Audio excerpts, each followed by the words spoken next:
All right, here we go. Van Lathan. Welcome back to VladTV. Happy to be back, my brother. How you doing? It's been a little while. Yeah. A lot has happened since our last interview. A lot. So let's get right into it. And I think we have to start with the Kanye. Okay. With the Kanye part.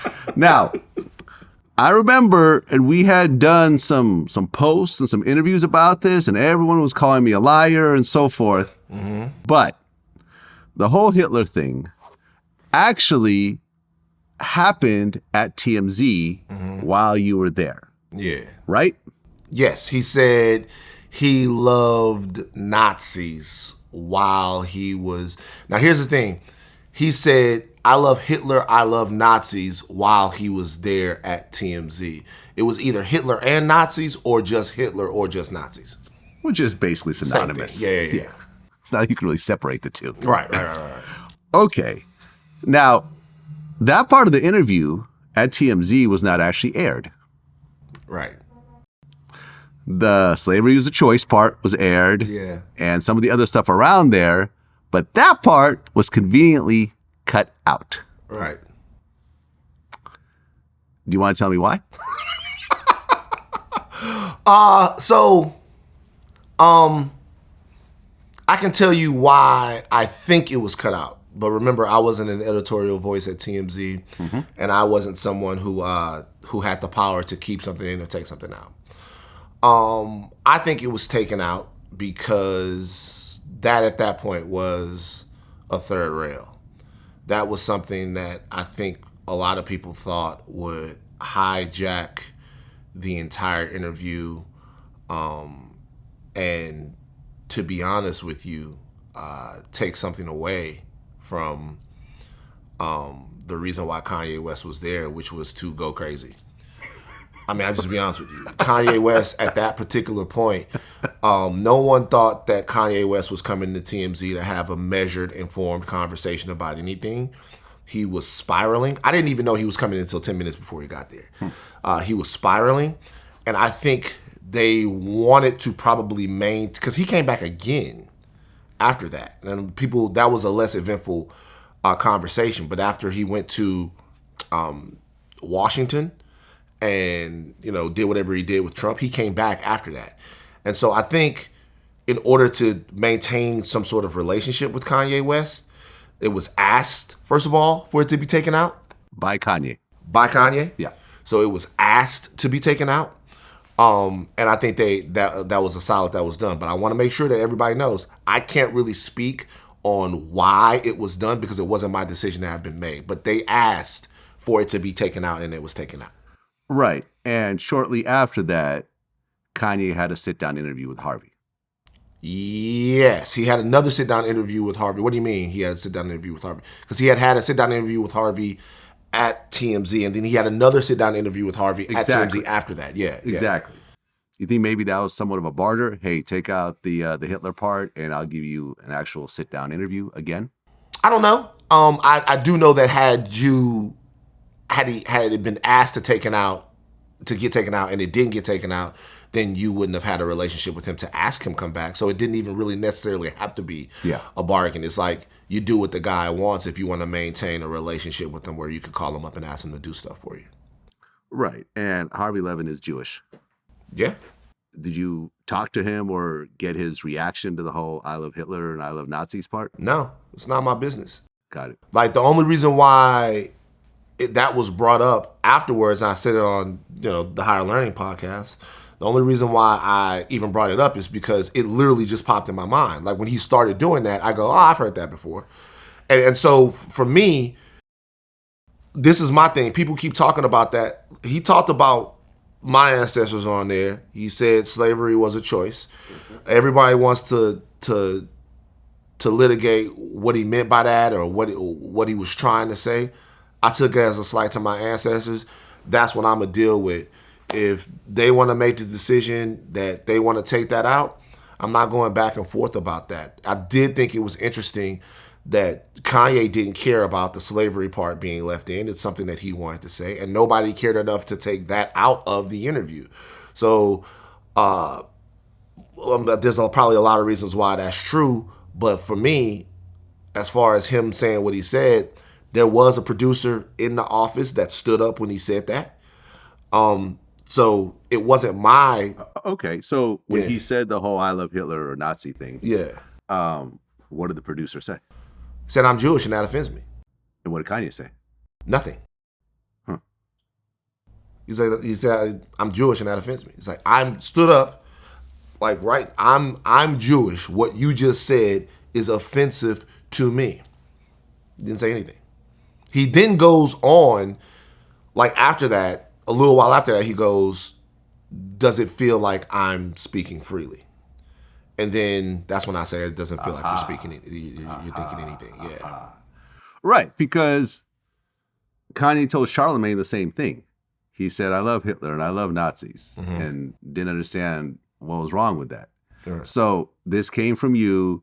This came from Charlemagne. This was before this whole Hitler rant that he did on Alex Jones.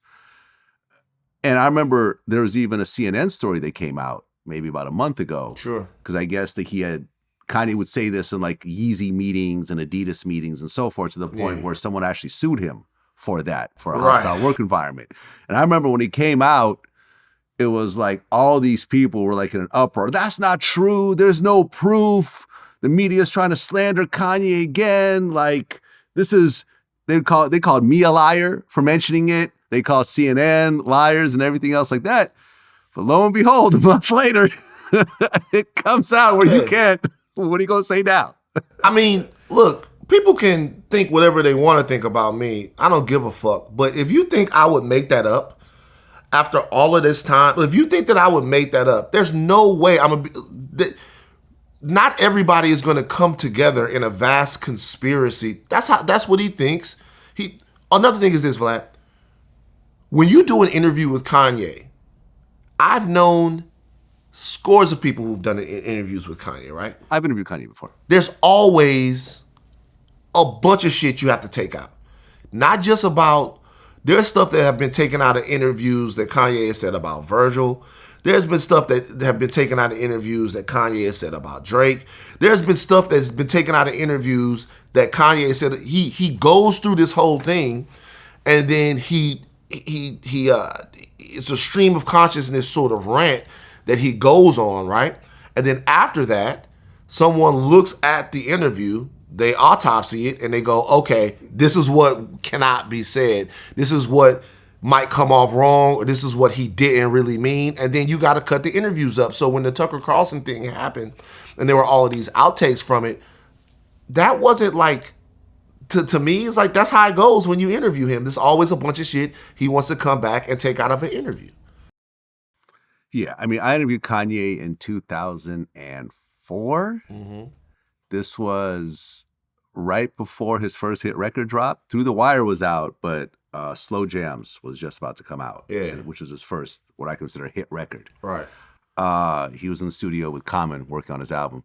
It was the same Kanye, but it wasn't, he was always really like in love with Kanye and surprised why the rest of the world did not know that he was the best ever at everything he does. And there was that, right? There was this little moment when, me, him, and Common were talking about breakups. We'd all three of us had gone through breakups recently. And I remember I asked Kanye, who just broken up with his girl from college, I'm like, breakups are different depending on who does it, whether it was you or the female. In your case, what happened? And he goes, of course I broke up with her. A girl would be crazy to break up with me. I mean, what kind of question is that? Like, and I'm like, okay. Me and Common sort of looked at each other like, okay. He was always really like, had a huge ego, but it was more harmless back then.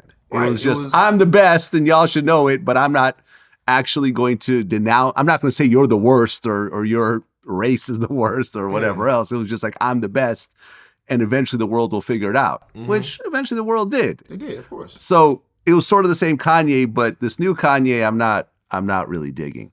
And you actually went on Twitter and you said, as a black person, there's absolutely zero reason to defend, idolize, or romanticize Hitler. Zero. Hitler was and is an enemy to the diaspora and left a violent, dehumanizing legacy when it comes to black people. If he wouldn't have had his way, if he would have had his way, meaning Hitler, we would have been wiped off the face of this Aryan planet as part of the final solution, or made to be permanent servant slave class. I know that this sounds familiar. It is what was wanted for us here. Yeah. So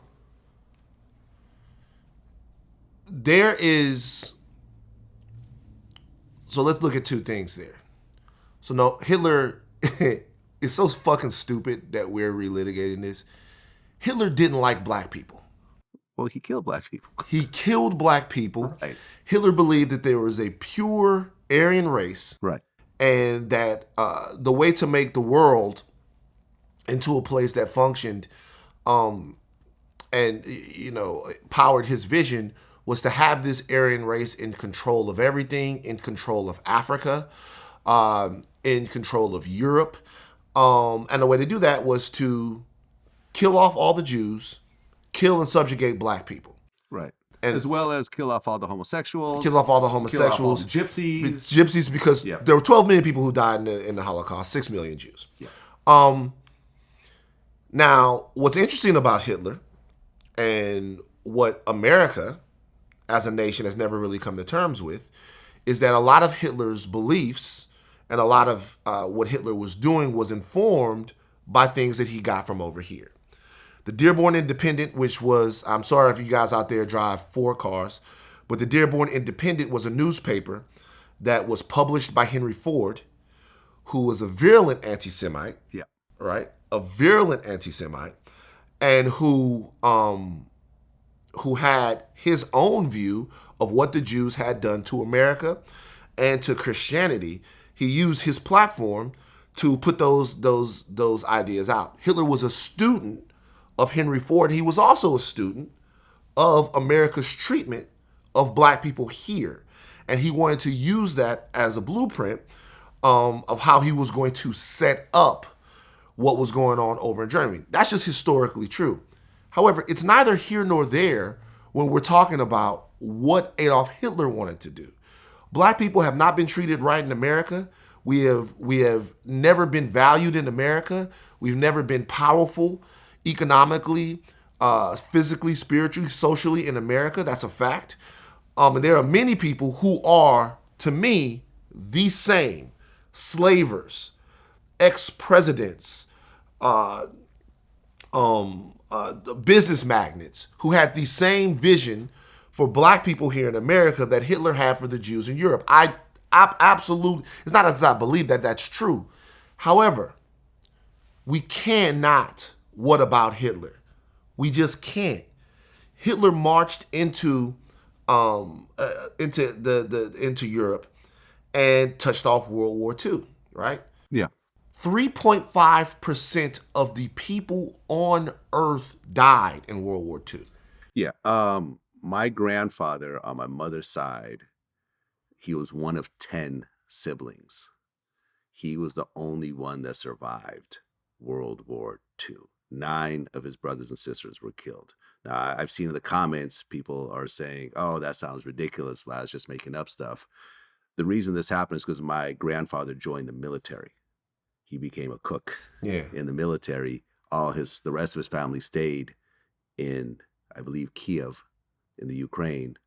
And that city was bombed all to hell by the Nazis, and his whole family died. Yeah. That's my personal history with Hitler. Right. You know what I'm saying? So, yeah, a lot of people died. I know that there's a conspiracy theory that was going around that Hitler killed the Nazis to get back at how the Jews treat black people in America. That's not true. So, by the way, I just want to make sure that everybody knows this. Hitler didn't love you. Like my head is gonna pop off my fucking body. Like, Hitler didn't love you. That quote about Hitler saying that black people are the true Jews, that's fake. That's not real. It's not a real quote. That's not a real quote. That never fucking happened. There are propaganda letters. There are pictures. There are actual words of what Hitler thought about black people. And forget about Hitler when we move on and look at the legacy of the neo-Nazi, the skinhead, the person that worships Adolf Hitler. That has spun into a whole different view. None of these groups like black people. None of these groups like black people. None of these groups like black people. Not a single one. Not one. So brothers, we can agree and we can talk about all kinds of things as it relates to what we think the truth of our world is. We can have that conversation. We cannot relitigate Adolf Hitler. We cannot. There's nothing to relitigate. There's really nothing to relitigate here. Yeah. And so, like, leaning into somebody like that is just like Kanye surrounded himself with Nick Fuentes. It's just like him surrounded himself with Milo Yiannopoulos. It's just like him surrounded with people whose very aura is destabilizing to black intellectuals, social, and mental, not mental. Now I'm fucking mad. I can't even think. To us rising up, like all of these people are on record with what they think about white purity politics, and so Kanye has decided that this is his tribe. Let him have it. He is not actually telling you guys that he's anything different than what he actually is. He has decided to be a Nazi. Stop fucking making excuses for it. The one thing that's brilliant about this entire thing for me, that's actually calming for me personally, I'm not somebody that's like, I'm not the moral police of the world. I'm not into deciding who's pure and who's that. I've done things in my life, obviously, that weren't so moral and weren't so pure. We all have. So I'm not trying to be anybody's moral arbiter. But I'll tell you one thing right now. If you are making excuses for Kanye West at this point, and you're both sides in this at this point, to me, you are drawing a clear line in the sand about how serious you are about black people. You're drawing a clear line in the sand. You can't hate Jewish people more than you love us. In everything that Kanye's done, he's managed to shit on a nigga. Every fucking thing that he's done, he's managed to shit on black people while he's doing this. He dissed George Floyd, right? He dissed George Floyd. He parroted a white supremacist talking point about George Floyd, a black man who was executed by the state in front of our eyes, and told us we didn't see what we saw. What is so fucking alluring about Kanye West's dick that is making all of these people want to hop on it to make sense out of this shit that's nonsensical and injurious to us? He is not operating as somebody who wants or desires black freedom, black power, or black safety. And that's just a fucking fact. It's just the reality. If you don't like hearing it from Van, the ex-TMZ dude, I fuck with it. I get it. Go listen to somebody else. But that's just true. Well, yeah. Michael Jai White, he said something interesting in my last interview with him. He said, I got a movie for him, by the way. You got a movie for him? Yeah, I need you to put me in touch with him. I got a movie for him. He lives right down the street. Yeah. Easy. Michael believes that the easiest way for a minority to get famous is to say what white people would like to say but can't. Interesting. I will say in this, the way Kanye West got famous wasn't that way, though. We're not specifically talking about Kanye West. You know, obviously an aspect of it. But for example, Candace Owens. Mm-hmm. This exactly talks about her. She is the black face that's speaking out against black people. You know, the whole thing about George Floyd really died from drugs and not the cop's knee on his neck. That was right after the premiere of Candace Owens' documentary, which talks about this, right? About that. Yeah. Right? So the thing about Kanye was that Kanye actually endeared himself to us and made him, and I don't know what to think about this. That's why I think what Kudi and Chike did in the documentary was so powerful. So Kanye, when he dropped on the scene, it was how you stop the Black Panthers. Ronald Reagan got an answer. You know what I'm saying? Like Kanye was one of the. I had never seen a mainstream rapper be able to have pop hits with those types of messages.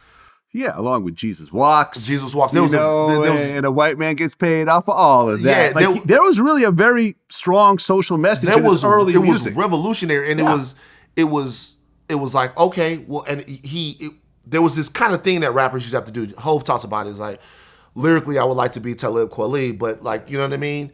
I was having around like common sense. There was this trade-off that you just have to make back in the day to whether either you were going to speak to the experience of black people very directly or you were going to make $100 million as a rapper. And you couldn't do them both. Well, he did do it. Yeah. And that is what has been so hard to let go of. Right. And then let's not forget, George Bush doesn't care about black people. That was the first time I think a rapper has spoken about a president and the president actually responded at one point. Right. Because George Bush even responds to, yo, that's just not true. Yeah. You know what I mean? George said it hurt my fucking feelings. It hurt my feelings. Right. So, you know what I'm George saying? said it hurt my feelings. That was, I think, a big deal in Kanye's career. Absolutely. He transcended what it meant to even be an entertainer. Yeah. And he became something different, was the voice. Now, what we weren't paying attention to was over the years, way before this, that has started to dissipate. Like over the years, that has started to go away. I come back to what Michael said about Candace Owens. Well, he didn't say that about Candace Owens. He said about minorities in general. About minorities in general. So I come back to what he was saying. He's definitely not wrong. But what I did watch Candace Owens' latest thing that she put up on her podcast on her YouTube, because once you start watching Kanye West clips on your YouTube, your algorithm gets really fucking interesting. You know what I mean? Like you watch a Kanye West video now, and it's like I look on my algorithm on YouTube, and it's like, oh, Jason Whitlock, Candace Owens, like Officer Tatum. I'm like, who do these motherfuckers think I am now? And she recently just said, like, don't ask me about Kanye West anymore. Oh, really? She's distancing herself from Kanye West? I don't know. West? Look, what she said was, okay. And it was funny. She was like, don't ask me about Kanye West anymore. And when you go through the comments, which I always do a comment autopsy when I look at any of this stuff, it was mad people going, nah, hell no. Nope. You're a hypocrite. You got to talk about this. You got to talk about that. That, to me, that's Candace Owens experiencing blackness. Having to answer for an affiliation that she doesn't really want any part of right now. And this is why I tell you what I mean by that. Like, and as the reason why white people feel that way about black people is because I have to be everything. When I walk into a room, if my hat is turned backwards, like I have to be somebody's thug. I have to be somebody's rapist. I have to be somebody's criminal. Like I walk into a room having to prove that I'm not the thing that they saw on the 4 o'clock news. I have to walk into the thing and prove, and this is me coming from living in Baton Rouge and being handcuffed in my driveway, right? I'm in my driveway doing my homework. Like I'm at my house. True story. Gardere Lane, Baton Rouge, 1995. I'm in my driveway, in my driveway at my crib doing my homework. I'm sitting outside. It's a nice day. I love Louisiana. I'm sitting outside. I'm doing my homework. Cops pull up, get up, handcuff. What you doing? Like, I'm sitting right here. Like, all right, we're going to cuff me, put me in the car. Like, you fit the description. We're going to make sure that you're not who you say you are. Like, my pops comes home and is like, this boy is 15 years old. What the fuck y'all doing? Now he going crazy. He's got a gun on him. Now he's going nuts. Now this situation where I've had to prove that I'm not a criminal is about to blow up to where somebody really is about to become one. So for me, when I look at the experience of how people deal with the media, how they look at the media, having to answer questions for other black people or prove for whatever reason that you don't subscribe to somebody else's ideas just because you are black.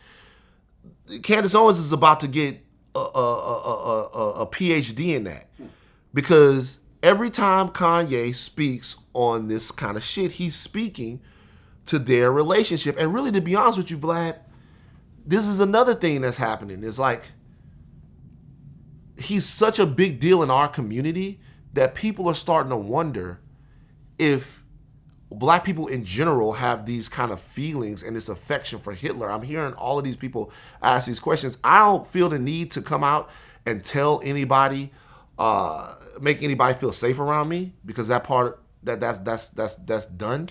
But what I will say is that Kanye West, Van Lathan, Van Jones. Who you get confused for now? Why you get confused for about? Nobody speaks for the black community. A black man speaks for himself. Yeah. A black woman speaks for herself. a black kid speaks for their self. So do not get it twisted thinking about what we think about Adolf Hitler or whatever. You might ask me some things, Vlad. I might be a lot more conservative on a lot of things than you think I am. I own mad guns. Yeah, me too. I'm a liberal guy. I got a bunch of guns. Like, I might be a lot more conservative on some things. Like, the thing that black people don't get a lot of times, in my opinion, is we don't get the benefit of our own minds, our own thoughts. Individualism, right. Right. Like, everyone assumes that every black person voted for Obama because they were black, not because of Obama's policies or whatever else. But then again, most every black person I know voted for Obama, so you know. Yeah, I voted for Obama and I cried when that motherfucker won. Right. But I mean, one of the things that that Kanye said recently on the podcast with the Proud Boys founder, I forget his name at the time. Gavin McInnes, right, was that Jewish people need to get over the Holocaust and just forgive Hitler. Mm-hmm. That statement sounds kind of familiar, doesn't it? Of course. Sounds like black people need to get over slavery. Right. And honestly, I remember me and Willie D had a conversation about this recently. And shout out Willie D. Shout out to Willie D, man, one of my favorite people. Yeah. He said, you cannot tell a group of people how they should feel about something atrocious that happened to them. Mm-hmm. You can't dictate that. I can't tell you how you should feel about slavery. Mm-hmm. I just can't, nor will I. Mm-hmm.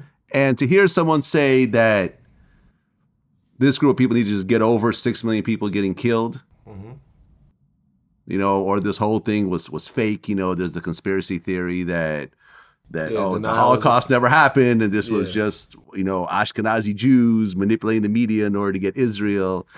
Like, that type of thing bothers me. And should you forgive someone who did something atrocious in your heart? I think generally you should, but you shouldn't to say you should just get over something. It's almost like he's using his own pain against other people in a certain type of way. It's really sort of weird, you know, and it's like the whole embracing of, you know, he even, I remember, tweeted the whole thing like, oh, you know, y'all should have known, you know, remember he had that Black Skinhead song? Yeah, Black Skinhead, yeah. Black Skinhead, oh, see, you know, the clues were already there. Mm-hmm. And it's like, to embrace being a Nazi, loving Hitler, when these people, you know, listen, the real Nazis are sitting back going like, this is great. Yes, this is great. The blacks and the Jews are fighting each other. Yeah. What could be better? We ain't got to do shit. Grab the popcorn. Let's just watch them all argue and kill each other and so forth. Right. And, you know, argue who the real Jews are and the fake Jews and how great Hitler was and so forth. It's, you know, and this is ultimately how terrorism works, is that terrorism is designed to stop the peace process. Sure. You know, when you look at when countries or whatever are starting to get together and there's real peace talks and so forth, someone blows up a bus and then, you know, how can you negotiate with people like this? And suddenly everything stops and it all goes back to the chaos that it was before, because an extremist group does not want to, you know, integrate. They want their vision of things. Yeah. And they are willing to create chaos to stop from the middle ground happening. Right. And this is what I'm seing, you know, just play out. And I'll tell you, man, I did not see this coming. Like, to see Kanye embracing Hitler and do interview after interview and double down and triple down. Yeah. And I think recently he was like, you know, the Proud Boys guy said, you know, listen, when I meet a black person, you know, I understand that there's violence in the black community, but it's a clean slate when I meet that person. Do you feel the same way about Jews? The guy's like, nope. Nope. I bunch them all together. Yeah. So a couple of things. The Holocaust as it relates to slavery. In my opinion. So there's one thing about forgiveness that people forget, is that you have to want it. So even if we're taking a Judeo-Christian version of forgiveness, right? Forgiveness from God is divine. Forgiveness from man takes work. God made you. He loves you endlessly.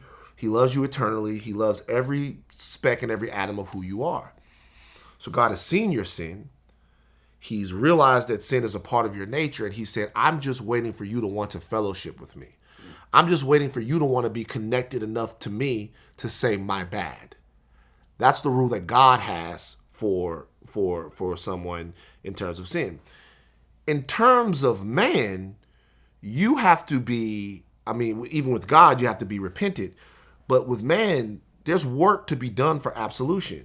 There's things that you have to do. The difference between slavery and the Holocaust is in the power system. And that's what I'll tell you what I mean by this.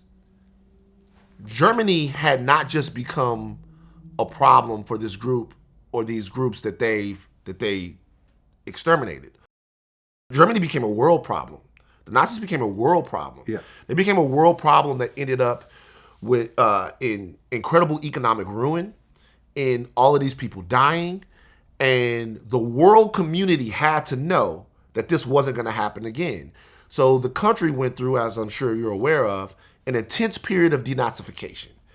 And when I say denazification, there's a great book, and I've always told people to read this book. It's called Exercising Hitler by Frederick Taylor. And it talks about the fact that, of course, what happened in Nuremberg, of course, all of this stuff, they made an example out of all the remaining Nazis. Then people that lived in Germany had to go inside of theaters and watch reels about how bad Nazism was. And there was stuff that was put out there. Yeah.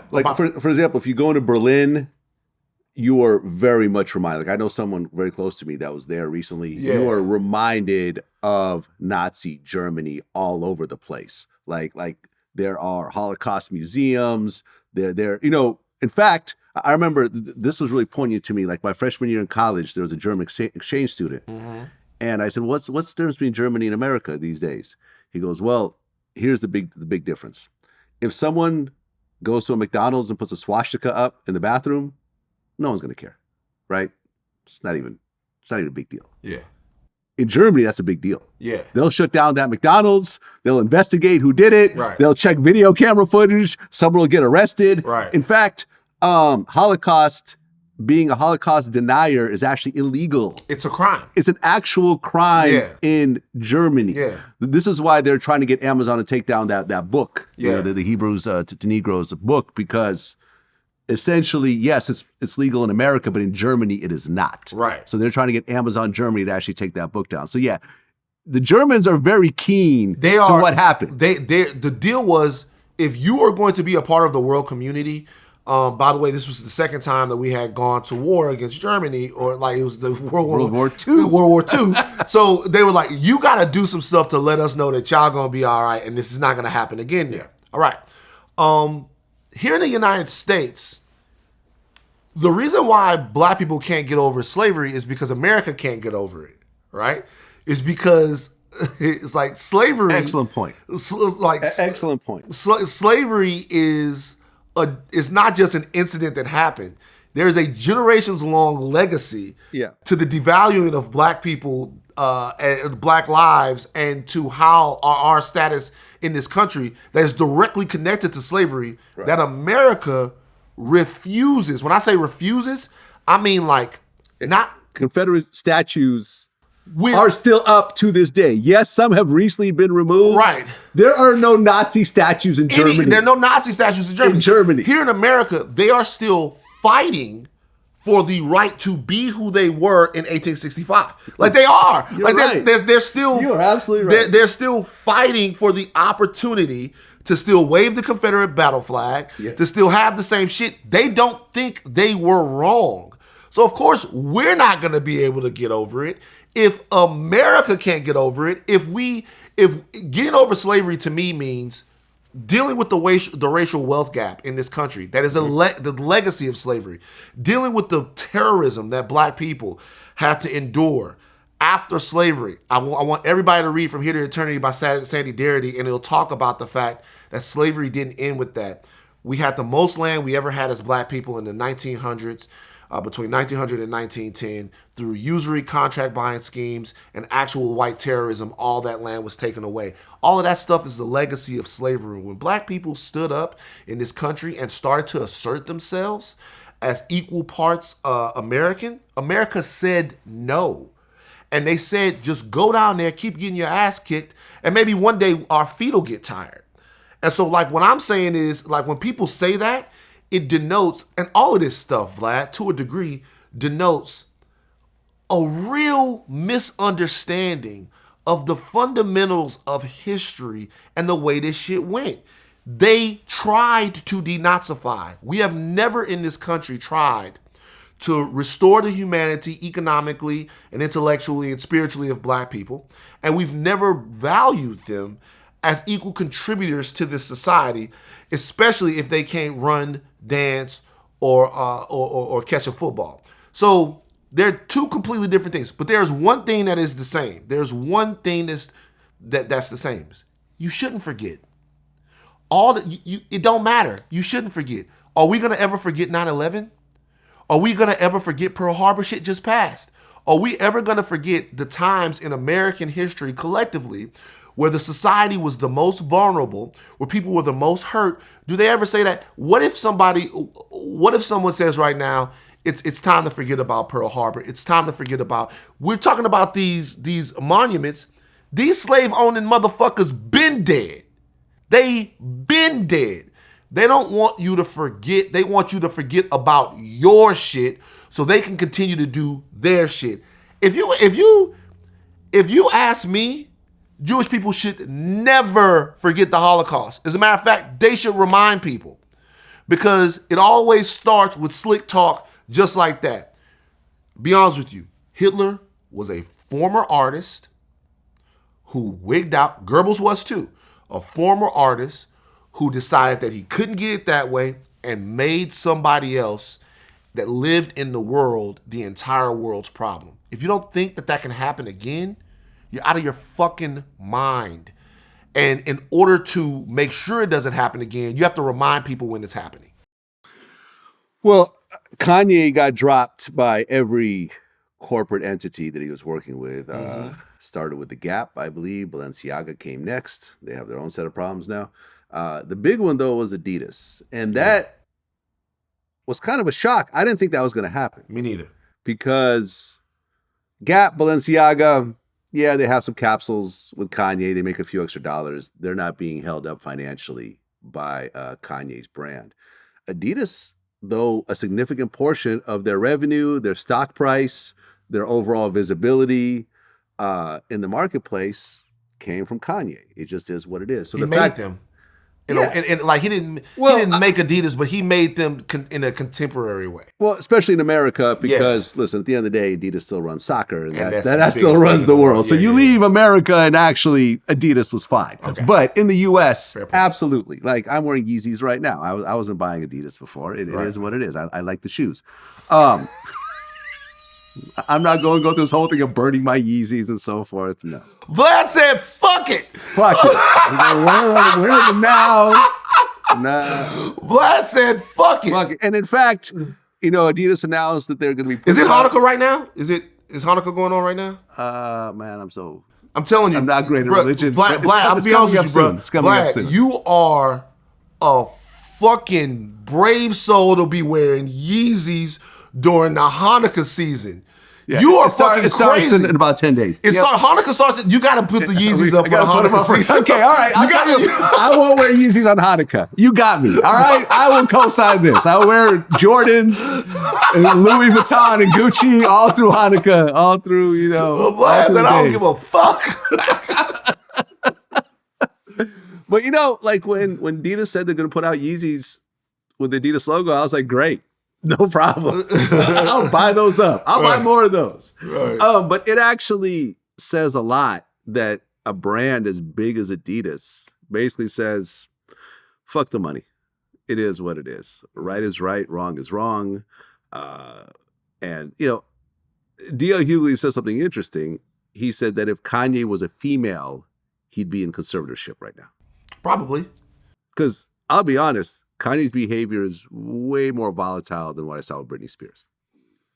Yeah, he's just so much more powerful. And this is the question. I think this is the fundamental question. Adidas, that was $1 billion severing of a relationship. Yeah. And when I say $1 billion, I'm not talking about the $2.8 billion annually. I'm talking about the fact that they had, it's actually maybe more than that. They had a relationship with him that would have gone on for 10, 15 years. Could have gone on past his lifetime. Could have gone on. Just like how Jordans will be sold after Jordan passes away. Right. So the money that they really sacrificed by dissolving their relationship with him, we don't even know how to calculate it right now. Yeah. It's easily in the billions. Easily in the billions. This is what I'll say. And I'm never back on the Kanye train now. The ride is too bumpy. Never. You know what I mean? Like everybody's gotten on and gotten off and gotten back on. But Kanye has just showed me. I mean, Kanye's disrespected Harriet Tubman, George Floyd, the ancestors. He's shown me that he's anti-black. He's shown me that like Kanye uses us. When he's with them, he's with them. But when he has problems with them, he's all of a sudden black again.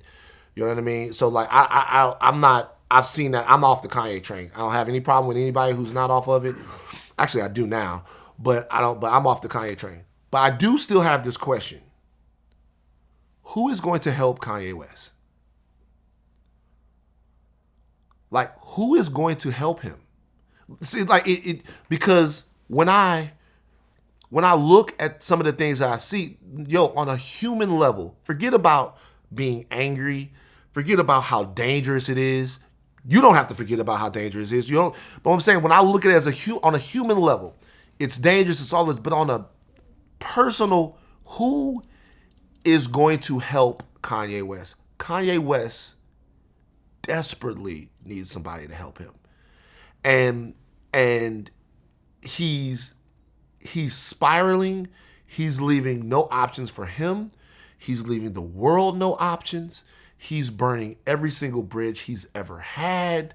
He is completely destroying his life, his legacy, and his future. And there's collateral damage to that for a lot of different people. There has got to be somebody. Kanye's rolling around with Milo Yiannopoulos and Nick Fuentes, talking to the Proud Boys. Kanye West is on InfoWars. This is next level shit. Yeah. Who is going to, I know he's got all of these friends and all of these people and everybody walks on eggshells. You know what I mean? But who's going to help? Who's going to be the people that stand in the gap and try to grab this person back before they destroy their entire lives and take their family and a lot of other people with them? Yeah, I mean, look, when I had academics on my show, he framed it really, really well. He said that right now, Kanye is a man with no country. Kanye reminds me of a man without a country. Okay, he's a man grasping for straws to find a backbone and a group of people to rally with him while he goes for really a selfish plight. Like he's just mad what's going on with Adidas, and just like he used the entire black community back in like 2013. Or whenever he dropped Yeezus, and it was just like, oh, they won't give me a shot. Kanye has always used the public or certain facets of the public to get him to accomplish his public agenda, whatever that is. I think now he's trying to do it twofold, right? I think he's trying to latch on to these people who, whether it's Kanye or Kyrie, like if you one of them cynical motherfuckers who believe in conspiracy theories, he just hit the trigger for you. Sacrifice. Anytime you hear the word sacrifice. First of all, there's certain motherfuckers who actually believe any death is a sacrifice. And he's basically used different communities whenever he's gotten into trouble.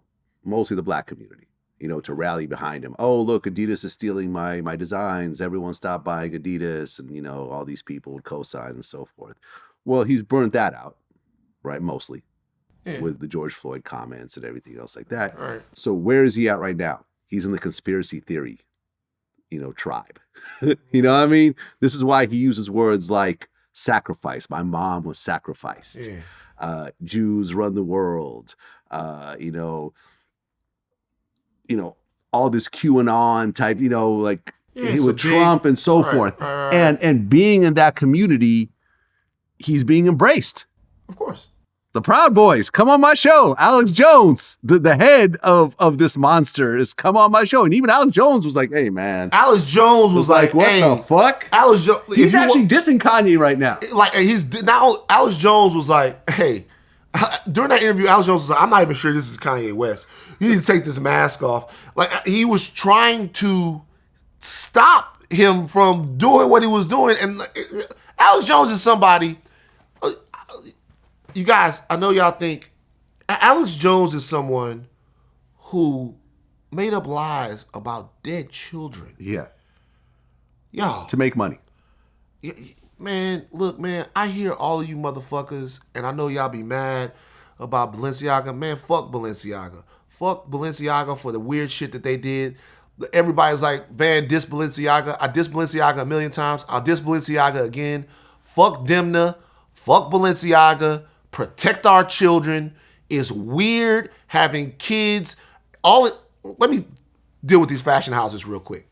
These fashion houses, I don't wear this shit. I'm wearing Stone Island right now. This is as expensive as I get.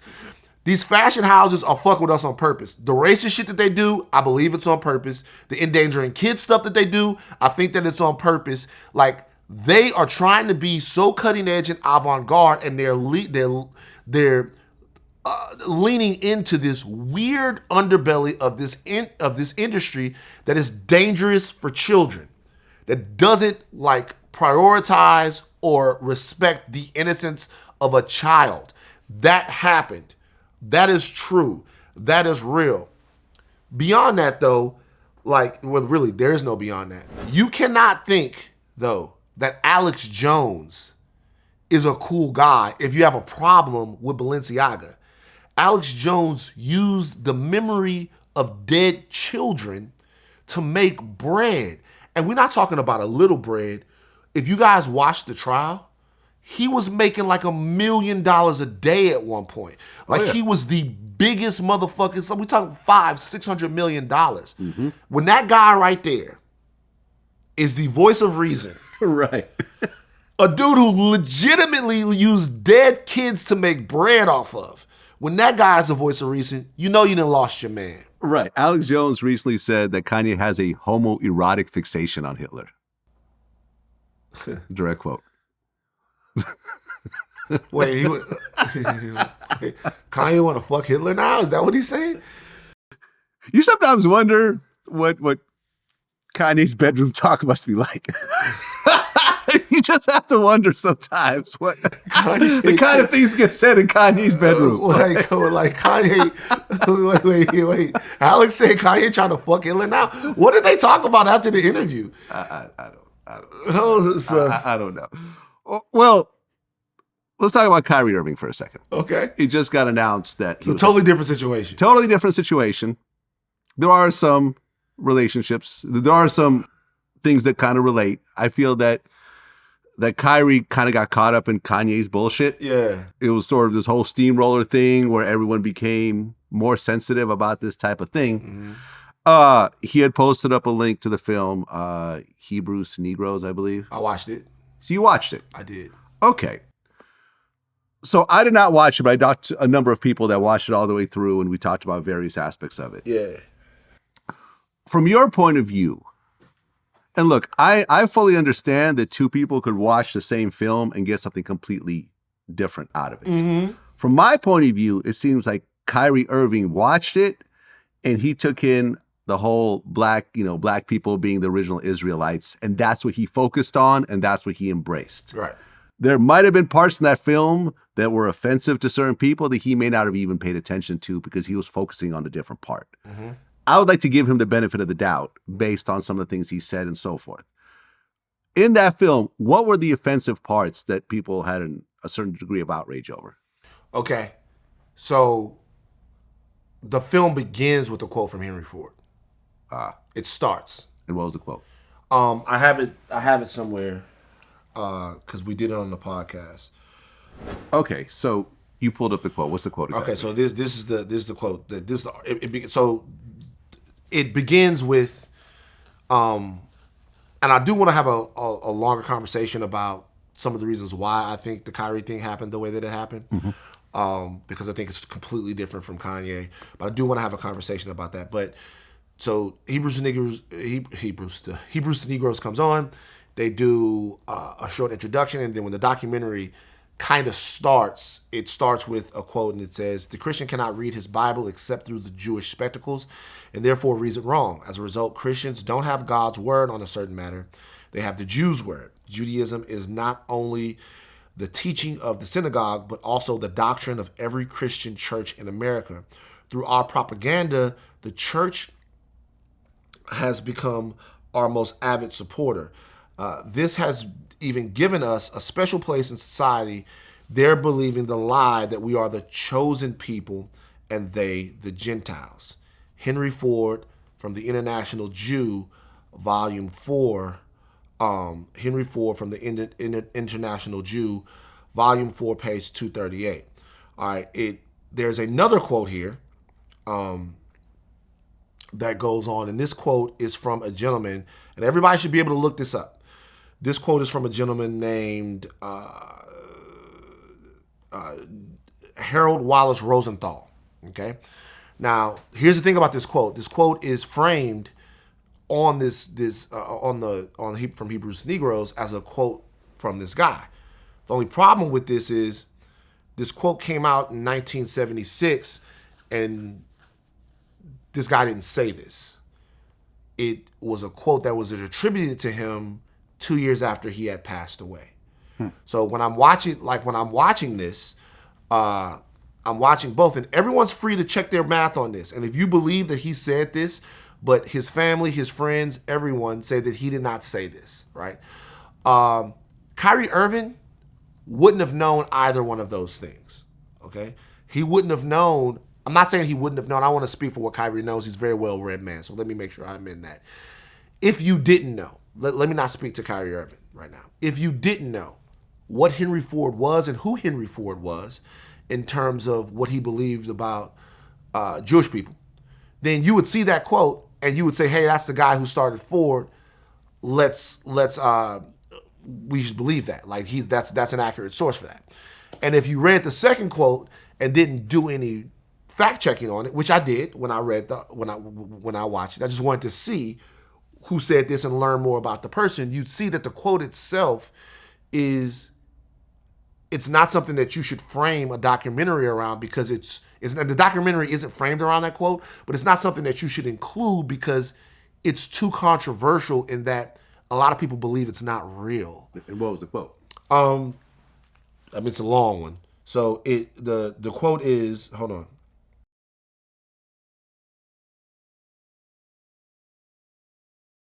The quote is, "The Jews have established 5 major falsehoods which work to conceal their nature and protect their status and power. 1 is that the Jews are Israelites and thus God's chosen people. 2 is Jesus Christ is a Jew. 3 is that there are 6 million Jews that were killed in the Holocaust during World War II. 4 is that all races are equal and brothers, and that the Jews are just another religious group. We are obligated to conceal our own particular character and mode of life so that we will be allowed to continue our existence as a parasite among the nations." And that is attributed to this Harold Wallace Rosenthal gentleman in 1976. If you go look that up, there is just a tremendous amount of discourse about whether or not he actually really said that. So much discourse to the point that if I were doing a documentary, I wouldn't include it, because that would be like attributing something that Malcolm X said 2 years after Malcolm was dead, and all his friends and family said Malcolm never said that. Yeah. So, but even even what's in those things, right? There's Holocaust denial in there right away. There's Jews being called the parasites that are in there right away. So, but here's the. There's also, I heard the Jews worship the devil. That's later on. Yeah. All right, but I'm talking about like what it starts with. Yeah. There's a couple of things about this documentary, and I don't want to go back and forth with the Hebrew Israelites. I have one of my uncles is a Hebrew Israelite. I don't want to go back and forth with the Hebrew Israelites, but this is what I'll tell you. Number one, I don't think Kyrie Irving watched this documentary. I don't think that he watched it. Okay? I don't think that Kyrie Irving watched this documentary. I think that there's something else here. As Black Americans, as Black people, we know that they're lying about us. Okay, so we know that there's more to our history. We know that we have a place in this world. We know that we have a place in this country. We know that there's no way to write the story of humanity without including the prodigious accomplishments and contributions of Black people and African people. We know that. We also know that that part of the story of the world and civilization, religion, history, mathematics, science, astronomy, all of that stuff is simply not told. And we know that it's not told purposefully. So what that leads us to do is search for what we believe is the truth of us. It lends us to search for what it is that they are hiding, what it is that is being hidden from us. And when I say they, I'm not talking about one particular group. I'm talking about whatever structures white supremacy has formed in the time that Black people have been the servant class of the Western world, right? And so sometimes in search of that history, which Black people are Jewish in origin. We are. They're Jewish, like you go right now. There's a all parts of Ethiopia. Yeah, there's North a bunch Africa. of when I've been to Israel, I've always seen a lot of Ethiopian Jews. There's lots of Black Jews, and have always been Black Jews, and have led up to some skirmishes as far back as the 60s, in like Black Jews trying to assert who they are. Right. That's one thing. It's one thing to believe that we have a place in Judaism. We have a place in Christianity. Obviously, we have a place in Islam. We have a place. There's one thing to believe that we have that, right? There's another thing to believe that there is one group that is stopping us from accessing that history purposefully and in a conspiratorial manner to control the world. That's where the points diverge. Every Black man, Black woman in this world should search for the truth of who we really are. But the truth of who we really are has to come through what it is that we are accessing, what it is that we see. You know what I mean? And so for me, the point where the documentary goes wrong for me isn't in investigating where Black people come from and what we really are in terms of having connection to Judaism or to being Jews. It's in assigning, placing blame, and demonizing one group of people for all of this. Do you know who's responsible for fucking over Black people historically in the Western world? Everyone. When I say everybody, I mean everybody. And that's not to give anyone a pass for specifically what it is that they did. But when you look in the thing and you start to see, hey, the Holocaust never happened, when you start to see, that's the point where it starts to become directly anti-Semitic.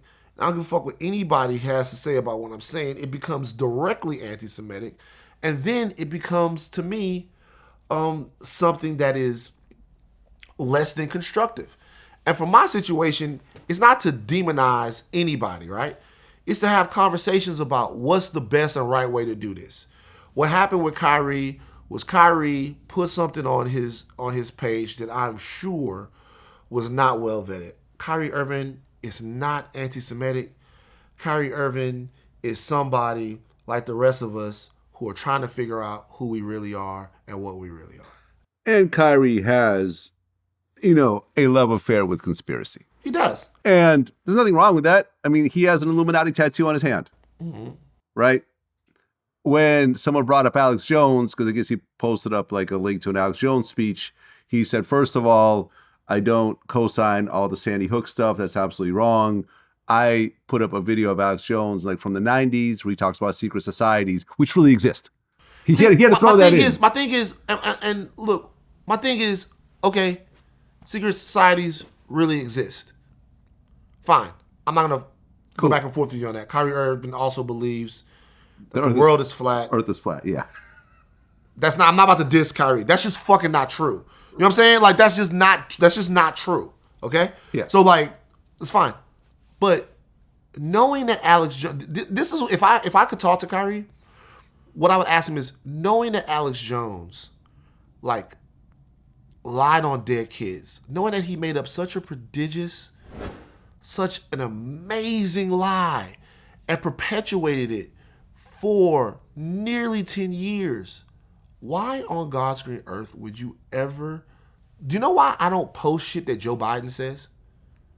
Because you can't fucking trust the president.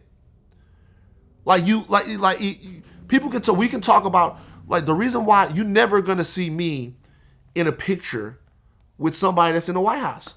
You won't. You wouldn't have taken a picture with Obama when he was in the White House? Then I would have. I was going to say, then I would have. I'm different now. Then I would have. Okay. I was out there. Then I would have. God damn it. I might say, look, he different though. He different. He different. Okay. He different. I just had to check you for that one. All right? He different. But what I'm saying is, on. being the president it means you have to drone people. Yeah. Being a president means you have to make decisions that there's no way to nobly do it. You can't nobly do it.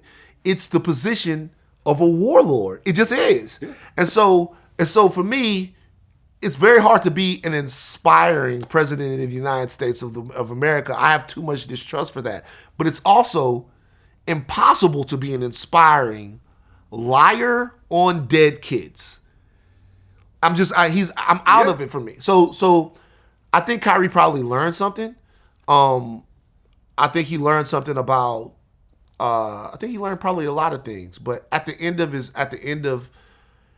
the day, like, when I was talking to Mark Lamont Hill about this, it's like we all had this phase where we were in college or right out of college. The guy's only 31 years old.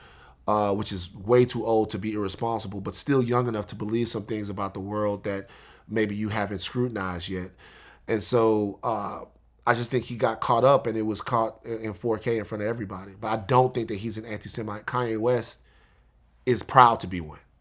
Yeah, I mean, it was just announced that Nike has dropped Kyrie Irving. They're saying that he was making at least $11 million a year of just the sneakers alone. He recently played the other night where he actually put tape over his Nikes and it said, "I am free. Thank you, God. I am." Yeah. He also made a tweet. He said, "Anyone who has even spent their hard-earned money on anything I have ever released, I consider you family, and we are forever connected. It's time to show how powerful we are as a community."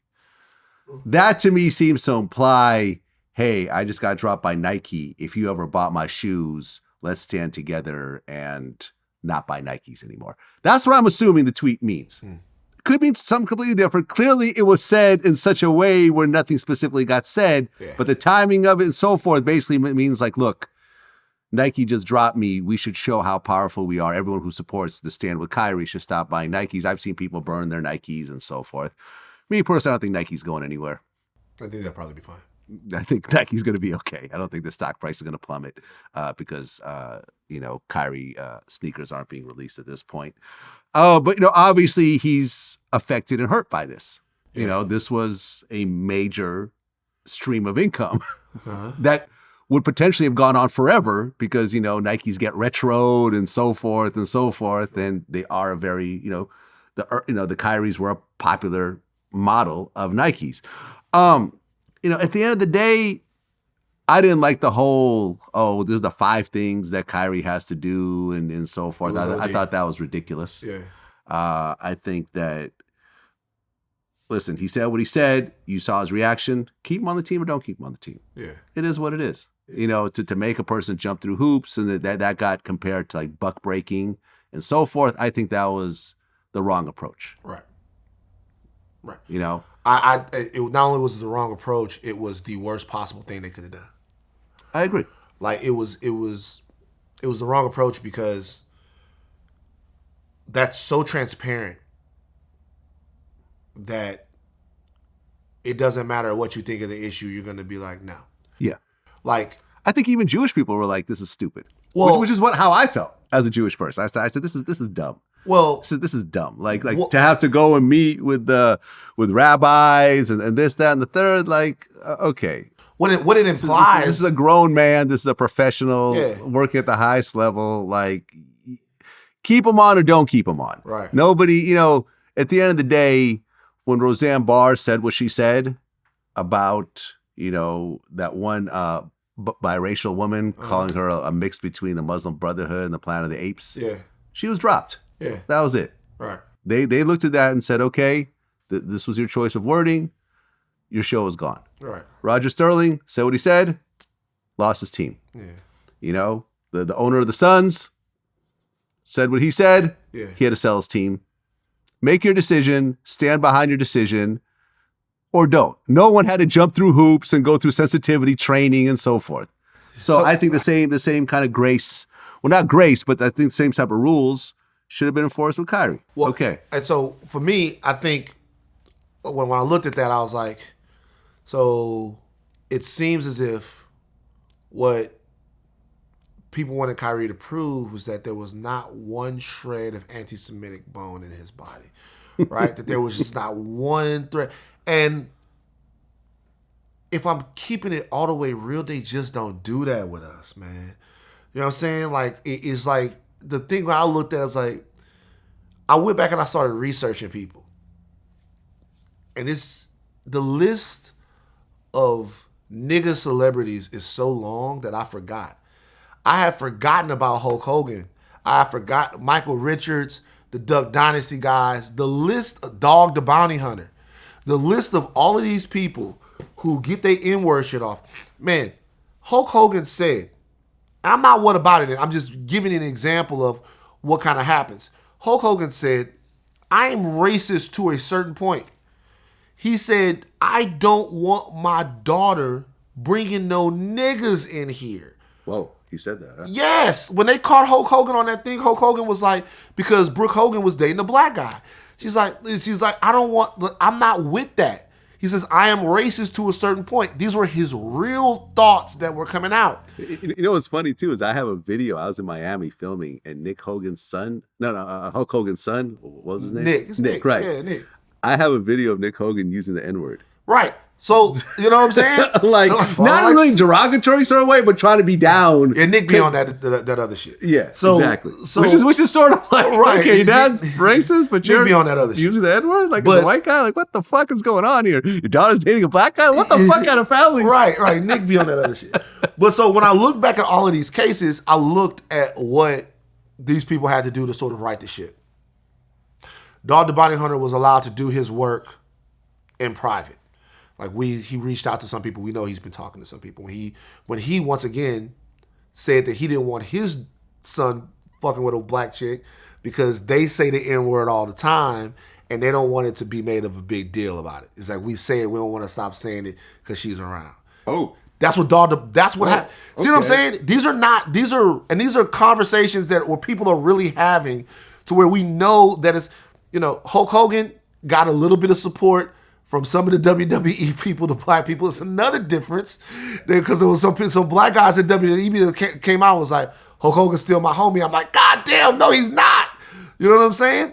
So, but Hulk Hogan did an interview with Good Morning America. He did the interview with Good Morning America, comes back. He wasn't reinstated to the WWE right away, but he was allowed to go wrestle and stuff. It's just, there's no way, it's not a situation to where when someone comes out and espouses their actual real thoughts about black people. I'm not talking about people who we can legislate whether or not they watched the documentary or where they really have these beliefs or they straight up say I'm not anti. I'm talking about people who in their private moments have said, I don't fuck with black people like that. Yeah. Yeah, Kyrie technically didn't say anything. All he did was tweet a link. Now he handled it badly, but what I'm saying is that like when these people get to do their comebacks, they don't have to go do 2 weeks with Dr. Umar. You know what I'm saying? Like they don't have to. You know what I'm saying? They don't have to. That's not what they make them do. Oh. They don't. Hulk Hogan needs to sit down with Dr. Umar Johnson for 2 weeks. Hogan needs to every day. Hulk Hogan needs to 2 weeks go help Dr. Umar build the school. They don't have to do that. The school he's been promising all these years. Right. They tell the school coming. Like they come on. They come on there. They sit in front of another white person. They say, "I'm sorry," and everybody goes, "You're good." But for Kyrie, they really wanted to put him through an entire mental course of assuring, and that's the type of safety, of security that we never really feel like we have. We never really feel like that's the deal. Michael Richards, you know what Michael Richards said at the Laugh Factory? And I'm sorry that he catching strays. I'm sorry that all of these guys catching strays. But Michael Richards said at the Laugh Factory when he was getting heckled, he said, he's a nigger, he's a nigger, he's a nigger. And then he said something else that people never talk about when they talk about what Michael Richards said. He said, if this was 50 years ago, I'd have you hanging from a tree with a fork up your ass. That's what he said. Well, to be fair though, his career was over after that. No, not his really. career was done. Okay, so you have not seen Kramer do nothing. Not true. He did comedians getting coffee with Jerry Seinfeld on one episode. And I have not seen him in between those. He showed up in Curb Your Enthusiasm. Oh, he did? Yeah, which was I missed one that of, part. But I missed that part. But okay, so you do a cameo every so often, but essentially his whole career was done. I feel you, but what I'm saying, as it should be. I am not defending Kramer by any stretch of the imagination. It was a wrap. But what I'm saying is, doing a Curb Your Enthusiasm cameo is not going to pay your rent. But it's not going to pay the rent. But he still has really powerful friends. But like when I say really powerful friends, no, it's not about to happen to me. I'm talking about Larry David and the rest of those guys. But what I'm saying is that before we got him back on TV, and you're right, his career has been irreparably damaged. Yes, but before his career was over. But he's also you got to admit it was over. Yeah, it was. I mean, over. His career has been irreparably damaged. But before we got to see him, did we get any assurances? Did we get any? Did the people that were going to put him on HBO? Did they give us any assurances that he did not have one racist bone in his body? They just don't do that. And so when I saw that list of things, I'm like, man, Kyrie should have handled that whole situation. And when I saw that list of things, I'm like, to be real with you, they are trying to break him. They are. Like, to be real with you, I don't give a fuck what you... there's no doubt about the fact that they are trying to make sure that everybody knows this motherfucker don't mean no harm. It was too much. Yeah. And any rational person... And it's funny because Jonathan Greenblatt, the head of the ADL, was on The Breakfast Club, and he said that they didn't even agree with it. Right. You know what I mean? They didn't even agree with and it. The ADL has a history of overreacting. You know, like the whole Dave Chappelle thing, how they had a problem with it, I thought was silly. Yeah. Like, come on now. Seriously. Like what Dave Chappelle did on SNL, I thought was relatively fair and balanced. Yeah. You know what I mean? He did not put Kanye on a pedestal, even though I know that they're friends. Right. You know, he made some jokes, but this is I thought was actually fair. Do you like the ADL? I see a purpose for them. Yeah. I see a purpose of, you know, you ultimately do need some sort of voice to say this is fucked up. You know, what I didn't know about the ADL until I actually watched The Breakfast Club was the reason why they formed was that a Jewish person was lynched and barbecued. Yeah. By a group of, you know, Jew haters or whatever. And this had not really happened before. And they formed an organization. I think it's been like 100 years or something over that. Now, this is commonplace in Black history. Like, for example, when I brought in Bill Duke. Oh, man, legend. And he was talking about the things that he experienced. Yeah. You know, he's like in his 80s and things that his parents and grandparents, you know, he said there was a N-word barbecue that he knew about, you know, that they would basically cook Black people on a fire and take pictures and so forth. There's a book that was written by these two white gentlemen called Without Sanctuary. If you ever get a chance to read it, it is one of the most profoundly disturbing books I've ever seen in my life. It's a pictorial history of lynchings and what they used to call nigger barbecues. I'm talking about children, women, male adults lynched. And then they used to put us alive on spits with a fire beneath it and turn us and roast us until we dehydrated. And they'd pick up pieces of the bodies, and hundreds of whites would be standing and taking pictures with a body piece in their hand. They have the pictures. They show the pictures in the book. This type of horrific shit was happening to black people in America. And, this happened to a Jewish person, and they got together and said, okay, we're going to form a group to call out things like this, because I never even heard about that. Mm-hmm. He talked about how in Jersey, a group of black Israelites went into like a Jewish place and ended up killing various Jewish people because they felt they were the fake Jews, right, and so forth. Like, you have to at least talk about that, and you have to bring it to the forefront and so forth. Do I feel that they overreact on certain matters? Absolutely. Do I feel like they ultimately need to sit down with some of the people that they have beef with and try to come to some sort of middle ground? Yes, I think they should. Yeah. As opposed to just saying it's us against them.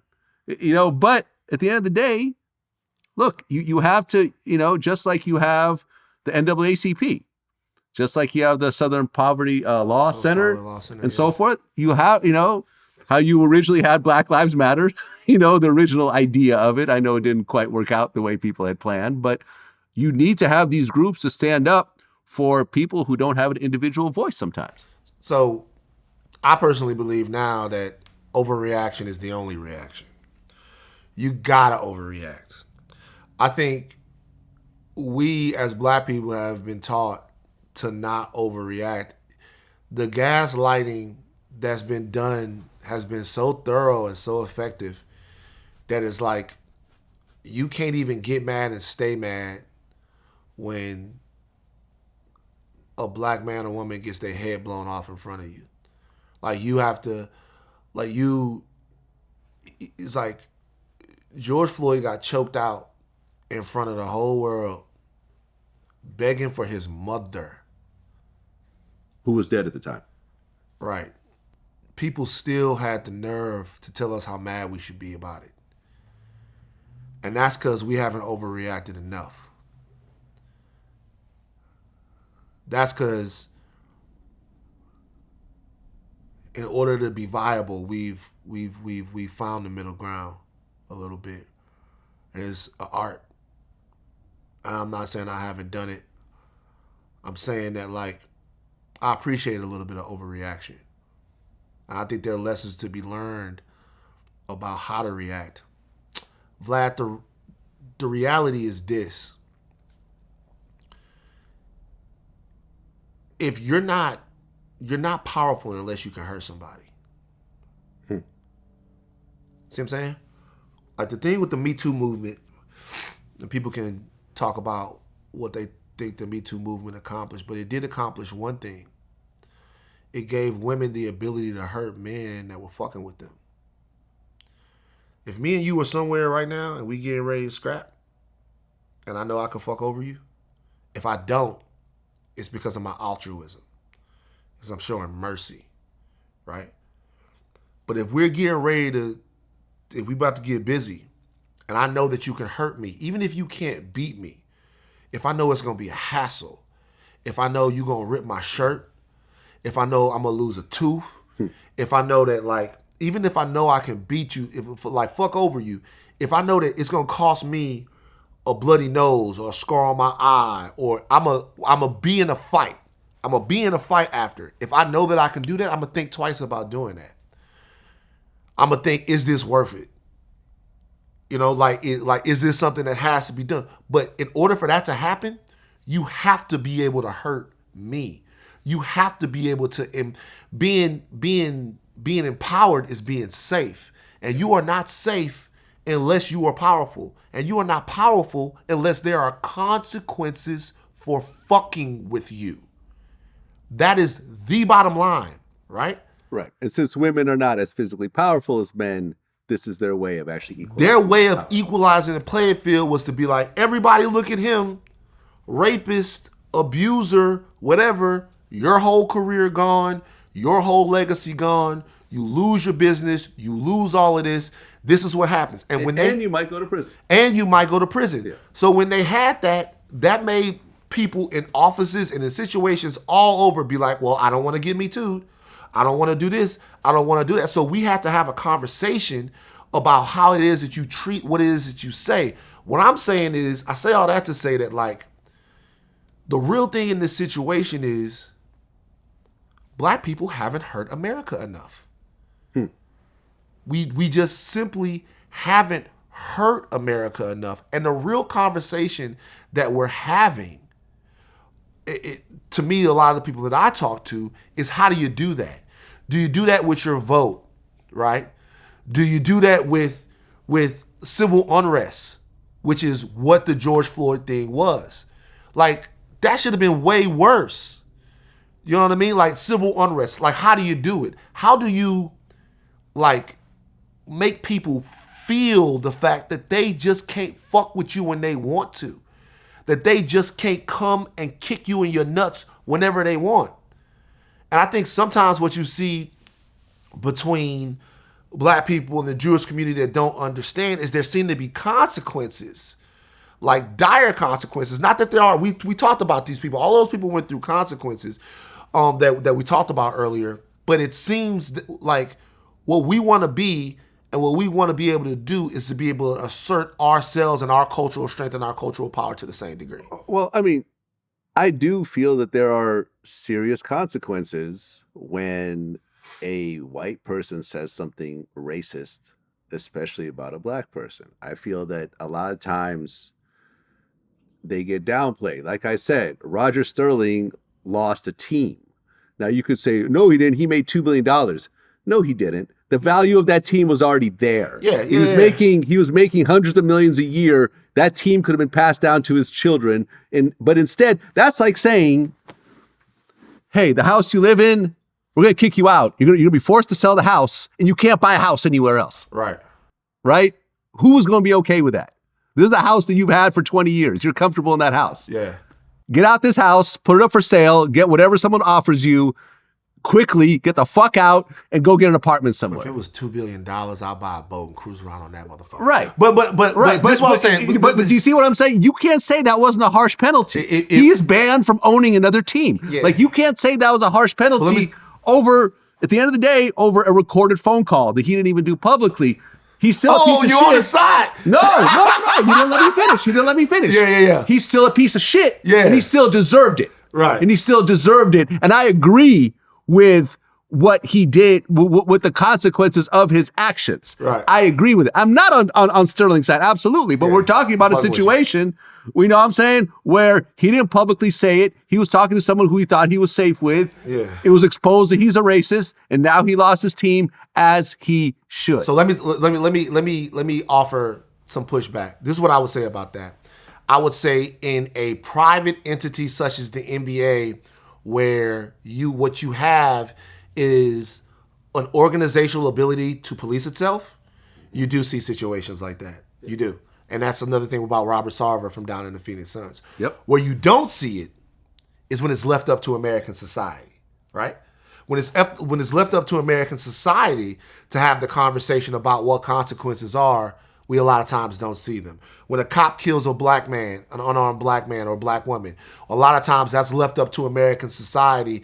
I talked to Valerie Castile. a couple of days ago. That is the mother of Philando Castile. I'm glad that I'm here to be able to talk to you about this. The man that killed Philando Castile is going to become a teacher right now. He's trying to become a teacher in the school system up there in Minnesota, right? Mm-hmm. That's what Philando did. Philando worked in the school system up in Minnesota. That is a black man who was carrying a legal gun, who was not reaching for his gun and just had his life taken with absolutely zero consequence. We're not talking about a manslaughter situation. We're not talking about in front of his girl and a child, not even a child endangerment charge. And then, so when you look at situations like that, like in private institutions where the black dollar could hurt it, or where you have in the NBA where you have a large portion of black people, sometimes we do see that.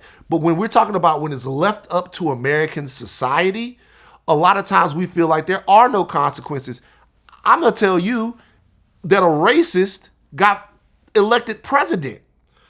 A racist got elected to the highest office in the land. And try to overturn the election. And try to overturn an election. Yeah. So a lot of times what you see, I see racists everywhere being fucking rewarded for being racists. Absolutely. Nick Fuentes gets to hang out with Kanye fucking West. And Trump. You know what I'm saying? So I see what you're saying, and there are cases, obviously, especially when people have to put a face on things. But for us, when we look out into American society and we go, okay, what happens? We're trying to get to the point to where we see consequences. And I'll just say something about this too. There's no consequences that can justify the taking of a life. Yeah. There's no justice for George Floyd. There's no justice for Breonna Taylor. There's no justice for Ahmaud Arbery. They are dead. Mm-hmm. What like they got killed. Atiana Jefferson is happening down there right now. They're getting they killed them. There's no way to bring that back. There's nothing that can be done. The only thing that we can do is try to live in a society where we change those outcomes. Because those people are gone, and they're gone 1 billion years from now, they're still dead. 2 trillion years from now, they're still dead. There's not enough jail cells that you can put people in to get them back. So and a lot of times we just gotta sit with that and know that there doesn't seem to be the same type of uproar or furor when it happens to us in that way. So, drawn on a little bit, I apologize for rambling, but when I look at the amount of injustice that a black American is just asked to eat over and over and over again, bruh, it really is an incredible amount. I agree. And as a white person, I have no idea what a black person goes through on a regular basis. Doesn't matter how many black people I hang around or interview, or I get relationships with, or kids I have, or nothing. I still walk into a room with my hat backwards, and I don't have to worry about someone thinking I'm a thug and so forth, in the same way that you expressed earlier on in this interview. Yeah. You know what I'm saying? So I would never, ever, as deeply ingrained as I am in the black community, I'm still white. Right. And I understand that. And I could never speak on someone else's behalf on what they go through. So if you say it, I believe it. Let me ask you a question real quick. This is a funny question. The average white person in America, how many times do you think they've said the N-word in their life? Average white person in America. Give me a number. I'm gonna play a game with you, Vlad. I have no idea. How many times have you said it? I don't remember saying it. You've never said it.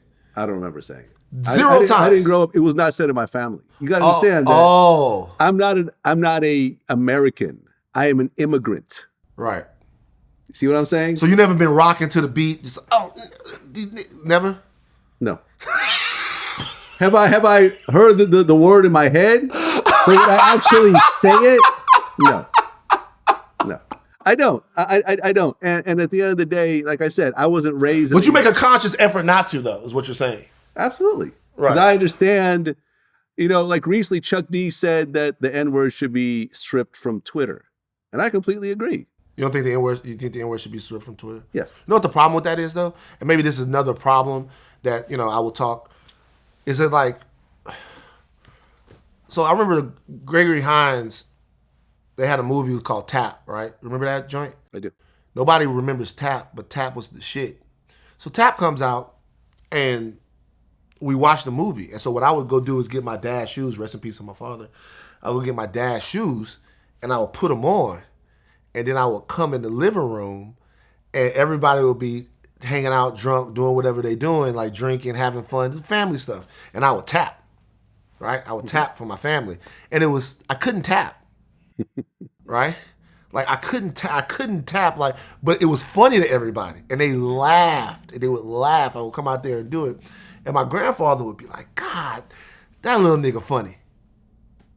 That little nigga is funny. I'm telling you, I love tap again, man. Look at that little nigga go." And he would say that, and so it's difficult for me in a real way. It's difficult for me to. That's what my grandfather used to say to me, and it's bad. But it's difficult for me to really, like, I willed that word as almost a dare. Like, I can say that. Yeah. Like, I do say that. And I use it as a dividing line, and I shouldn't. I use it as a dividing line to say, this is my cultural side of the fence. Mm-hmm. This is your cultural side of the fence. I'm going to respect what's on your side of the fence, and you are going to respect what's on my side of the fence. Lil Dicky. Well, have I ever told you the Lil Dicky situation with TMZ? No, what happened? So check this out. So you don't remember me playing Lil Dicky for you in your house a long, long time ago? You may have. I played Lil Dicky for you back in the day, right? Okay. Because Lil Dicky had a song out called White Dude. And Is that song with Chris Brown? No. This is way before Vlad. This is okay. like way before. Got it. So Lil Dicky had a song called White Dude. And I thought the song was funny. The song was funny because the song was essentially about all the stuff that he could do because he was white. And the song was funny because it was like he was making fun of, in a really funny way, all of the systemic differences between black and white people. Mm-hmm. But he was doing it rapping, right? Anyway, so the first time Lil Dicky was actually on television was on TMZ, and it's because I said, I know Harvey and them are gonna like this, right? This is right up their alley. So I come in there and I show the video to Harvey and them, and I'm like, I'm gonna ask somebody about this when I'm out on the street, and then we're gonna get the video into the show. So we do. I don't think Harvey and them got the joke of the song. The song is actually making fun of these differences and like highlighting these differences. Mm-hmm. But I think they just thought it was, he's white and it's funny and we will whatever. You weren't a very big fan of the song, by the way. Okay. So,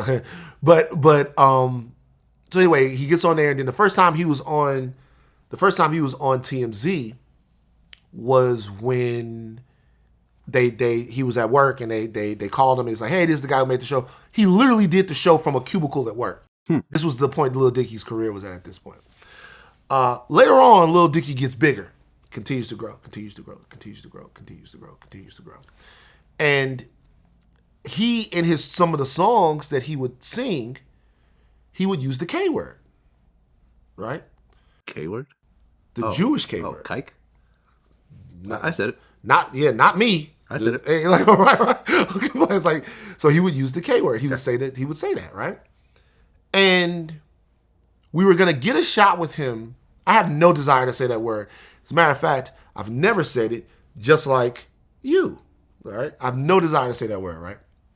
But what we had done at TMZ all the time was we had litigated over and over and over again whether or not it was okay for somebody to say the N-word if it was in the song and they had bought the record. Harvey would be like... They bought the record. Right. Harvey would be like, look, if I buy a record, I can sing along to the record. Okay, Harvey's tripping. And if that means, and he goes, Harvey's tripping. He goes, if that means that the N-word is in the record, if I bought the record, how you gonna tell me I can't sing along with the record? So $15 allows you to use the N-word as a white person? Right, so that's what he would say, right? That's what he would say. He would say that all the time. We go back and forth, and it was more like this intellectual thing that when you're a black guy in a room full of white people and they have all of what, you know what I mean? It's all of them and it's just you. And the mob mentality makes, let's have an argument over whether or not people can say the N-word. You're there, and they're there, and you're here, and that's kind of what you do. We get Lil Dicky out, and I have the camera guy. I go, ask Lil Dicky if he thinks it's okay for people to use the K word just because he says the K word in the song. A one-to-one. The exact same thing. I've never been in more trouble.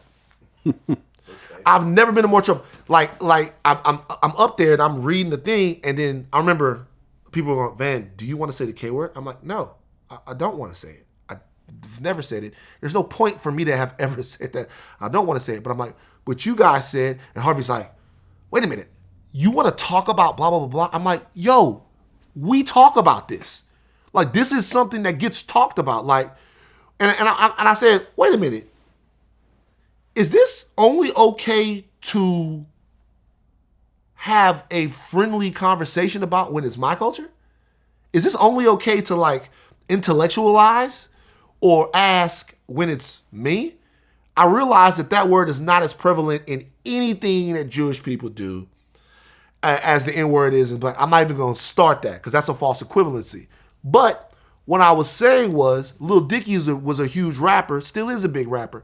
If in a way this catches on where he is saying this, do you think that just because a rapper or an entertainer does something that it should be culturally acceptable for a whole entire group to do it? The answer is, of course not. Yeah. Well, I think what ultimately happens, and people could argue this until they're blue in the face, but you could find 1,000,001 examples of this, and that is someone could talk about their own race however they please without any sort of serious repercussions. This is why, as a Jewish person, I could say the word kike and you cannot.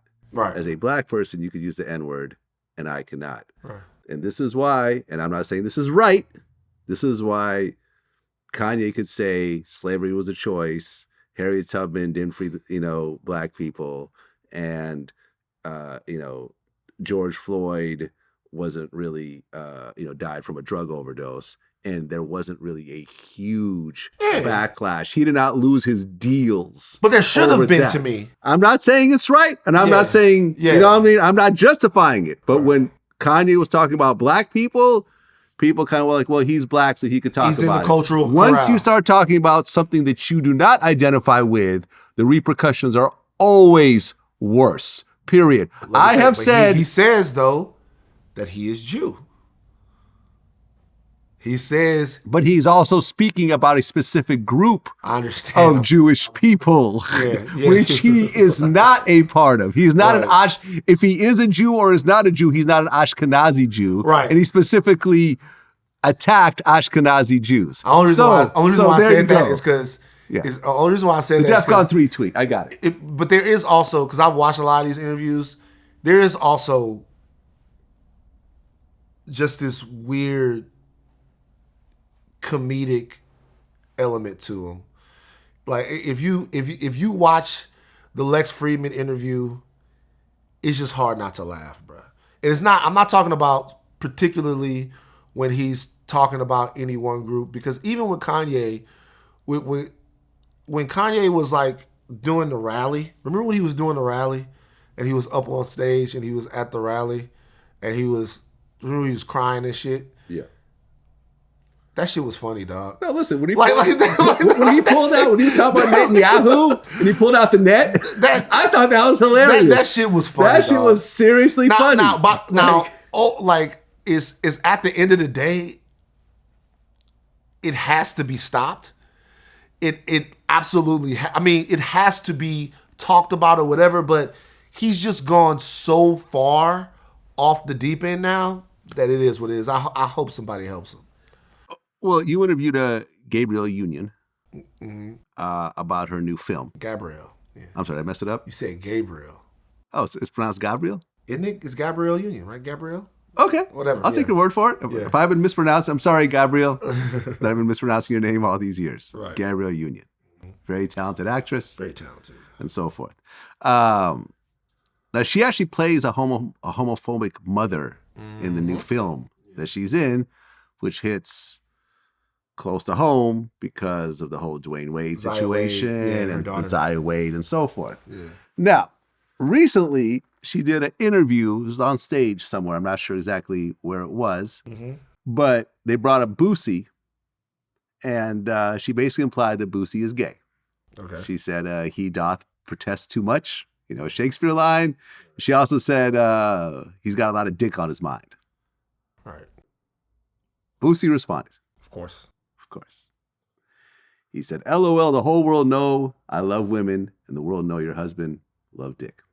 Hope you don't think blacks look at y'all like a power couple. They don't. I'd refuse to talk about y'all in interviews. And here you go. Go bang him with that dildo and wait on a script, you little white girl. Women, you better leave me alone. How dare you challenge a ghetto hero's manhood? You wrong. Shaking my head. I don't have time for this. I'm trying to have peace in my life and stay alive. Boosie's a regular guest on my show. Mm-hmm.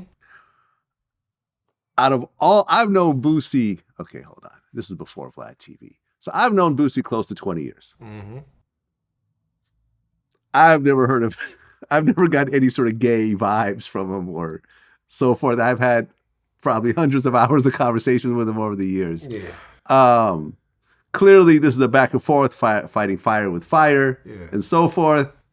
And I will say that in my interviews recently with Boosie, we've pretty much just stayed off the topic of Zaya and Dwayne Wade and so forth. He said what he said in the past. He still believes what he believes. I personally feel that when it comes to sexuality and being transgender and so forth, I think those decisions should be made after you turn 18. You know what I'm saying? I think, now I'm not sure where Zaya is in terms of her identity and so forth. I don't know whether she's looking to transition and get a sex change at this point. She's not. She's not. Right. Okay. But I think that was sort of the talk and so forth.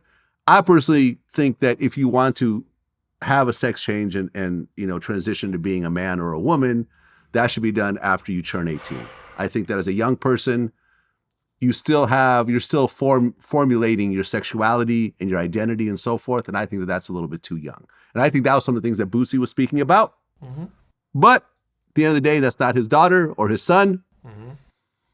And I also, in defense of Dwayne Wade, I've never heard any sort of gay rumors or anything else like that about him. I think Boosie was upset and he was fighting fire with fire. What is your take about this whole thing?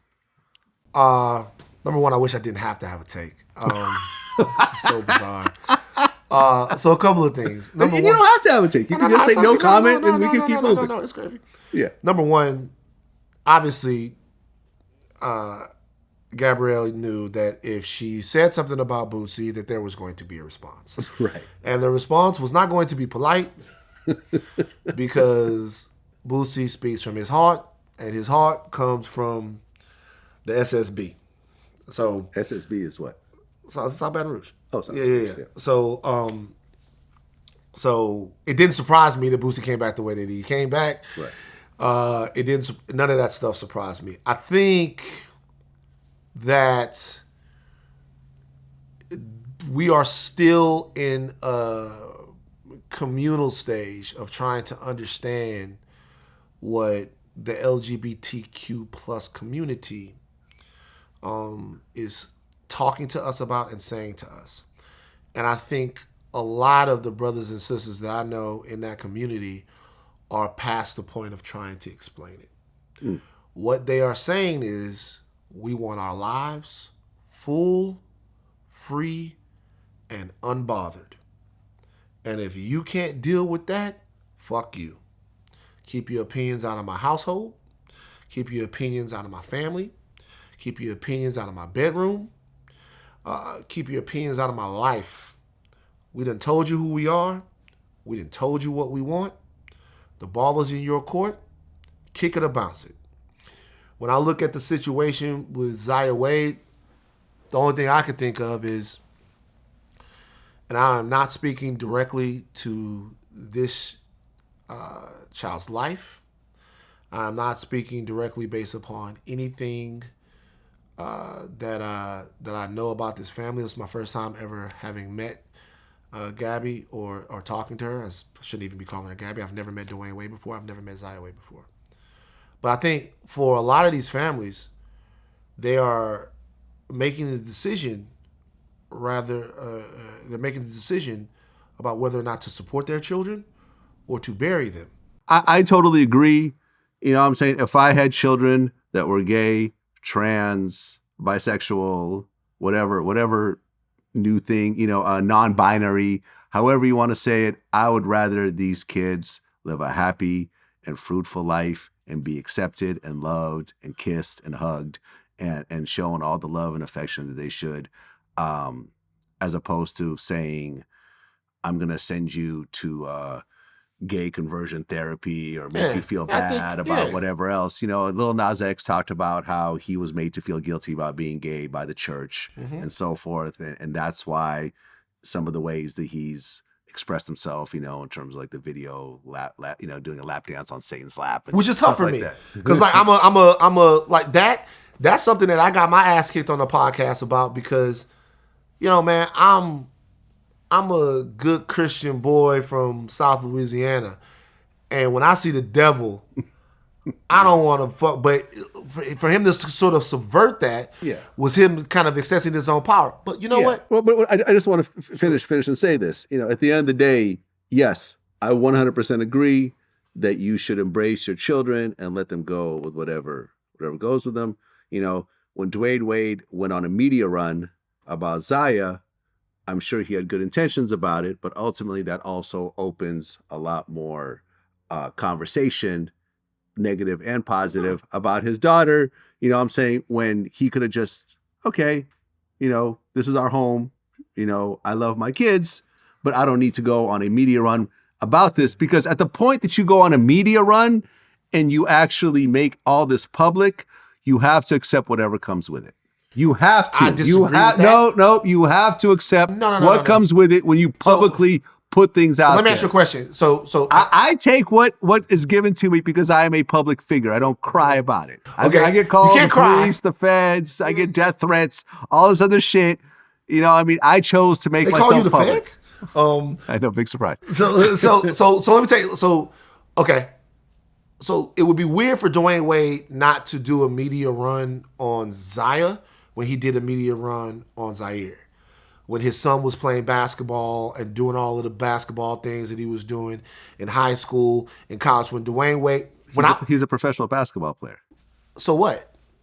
His son, this is a career type thing. What difference does it make? Because Zaya's career is not to be transgender. No, but Zaya's... that's a personal choice. Zaya's got all kinds of things she's going to do. Did he do a media run about his other son being straight? So, but he's not doing a media run. So, to me, and I covered Zaya Wade and Dwayne Wade from the beginning, what he did was he didn't really do a media run. What happened was they would go to the Pride Parade, and then just like he would take pictures from Zaire's games and put them on the thing. They took pictures from the Pride Parade, and then they put them on Instagram. They took pictures from whatever else and they put them on Instagram. And now people are asking questions about it. And the same way he'd answer questions about his son being a basketball player is the same way he would answer questions about this. Now let me tell you something like this.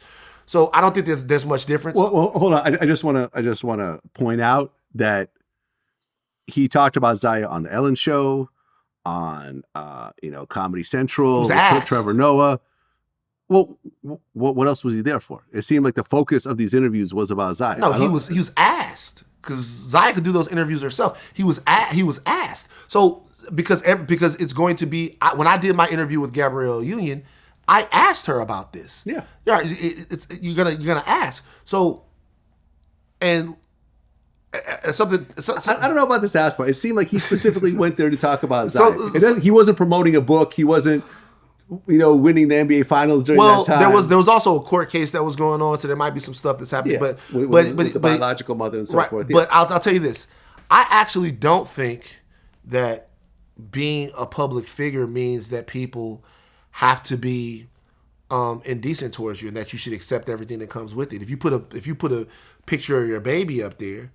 Sure, is it people's right to be like, that's an ugly fucking baby? Yeah, but that doesn't mean that they should, right? And so if someone says that it's an ugly baby, that doesn't mean you have to take that because you put the picture up. If you put... What are you going to do about it? It's someone with an avatar of a cat calling your baby ugly. What are you going to do? There's nothing you can do, but that doesn't mean that you should accept somebody being disrespectful. What does accept mean?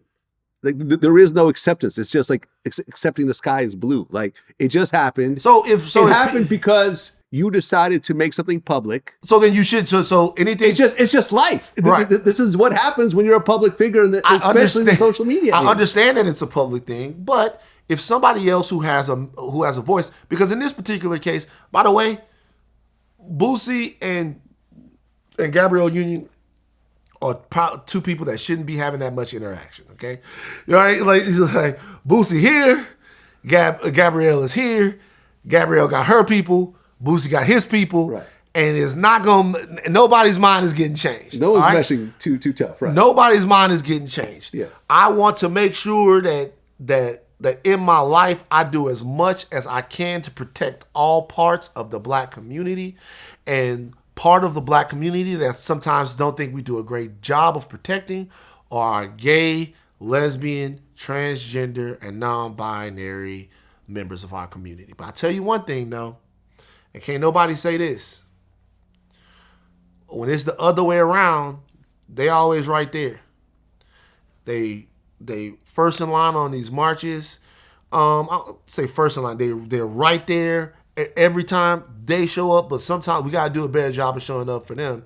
And whoever's mad at me saying that just gotta be mad with me. I completely agree. So, with but what I'm saying in this, I think that non-gay people should be fighting for gay rights, especially within our own community. We gotta protect each other. But the last thing I've always been pro-gay marriage.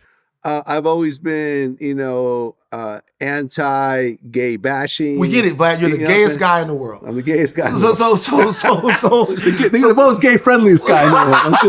Let's just correct it. Gay-friendly. So all I'm saying in this particular case. Shout out to Jason Lee, by the way. That's Jason Lee's great. Yeah. So in this particular case, who I just had on my show, by the way. We in this particular case, just obviously insults and that type of thing is just gonna breed more of that. Just find a way to understand each other, and we have to make sure that we're promoting that within our community, right? If we had Billy Porter on the podcast. I saw that, and it was actually, not to interrupt you, but he made a very interesting point about how he doesn't listen to hip hop. Yeah. Because early on, in early hip hop, there was a lot of anti-gay rhetoric in there, and he said, "I'm completely separating myself from that." Right. And he went on to be a brilliant artist who wins. He's got Tonys. He got the Tony. He got the Emmy. Got an Emmy. Yeah. He's obviously phenomenal at what he did and what he does. And by him saying that on your show, by saying he doesn't know anything about hip hop because of the stances of certain popular rappers, I'm like, that's dope. Like I wish I was better at that, to just separate myself from some of the fuck shit that people say about me and so forth. And it's crazy because I didn't think that it was possible.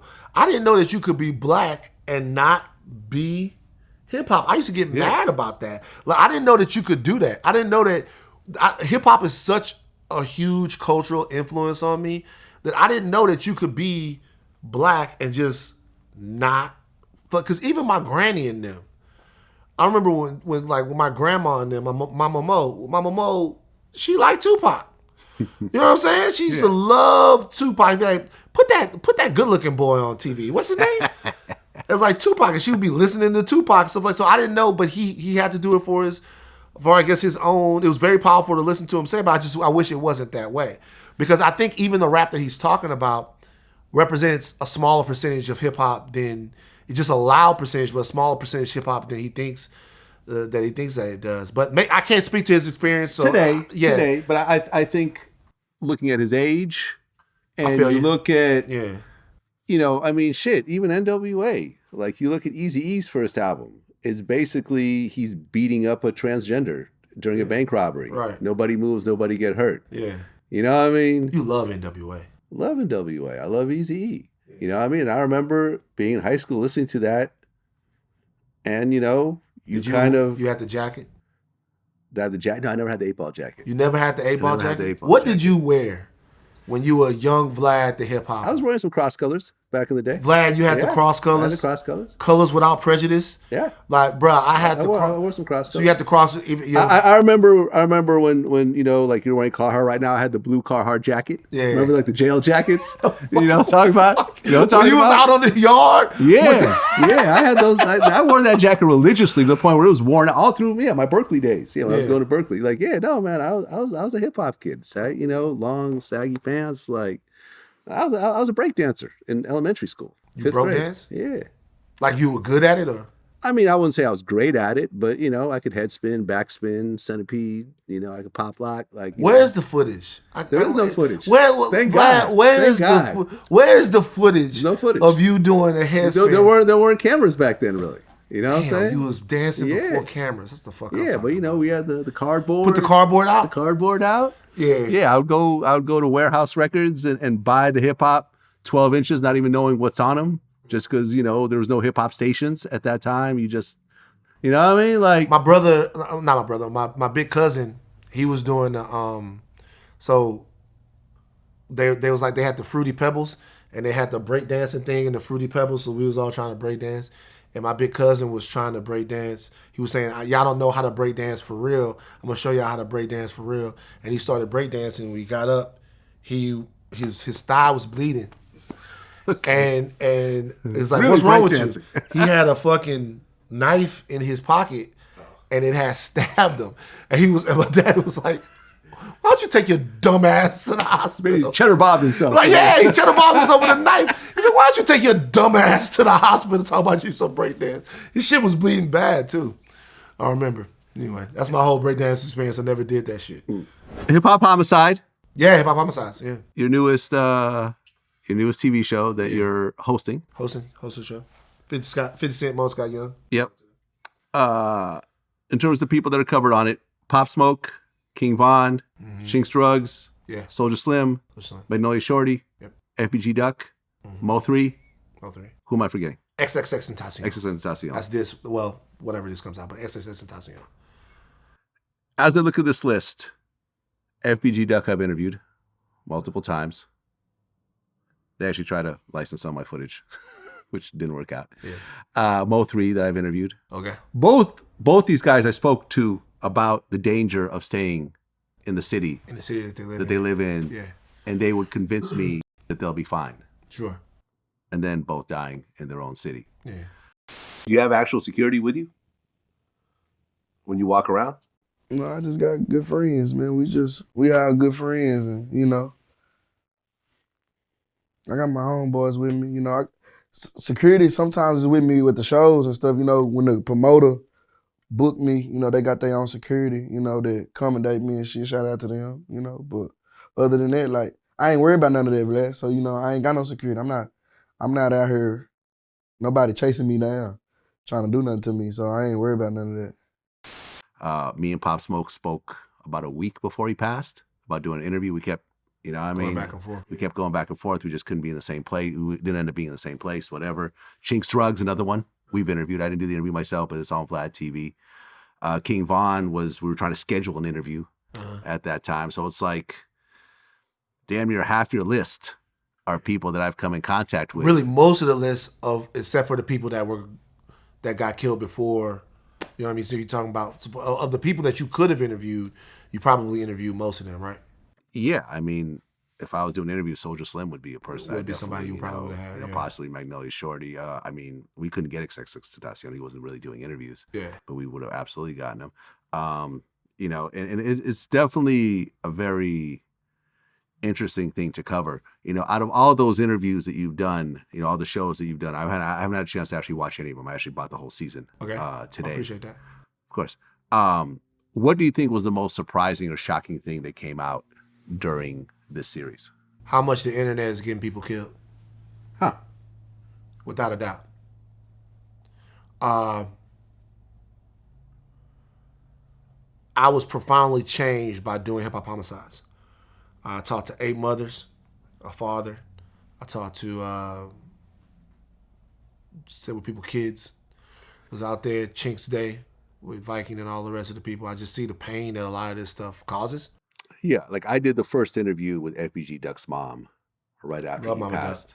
Love Mama Duck. And I remember people were like mad, like, why are you interviewing her, blah, blah. And it's like, I need to show the world what happens when your child dies. Right. I want people to see the tears, to see the hurt, and maybe someone out there might say, I'm not going to act quite so reckless because I don't want to hurt my mom. Right. So for me, and the reason why I say the internet is because there's scorecards now. And in a lot of our cases, if the internet wasn't a suspect, it was an accomplice. It was the place where everybody was goading one another. It was a place where you get the clout. It was the audiences that pushes your buttons to go and do something or have something done to you. I'm not blaming the internet.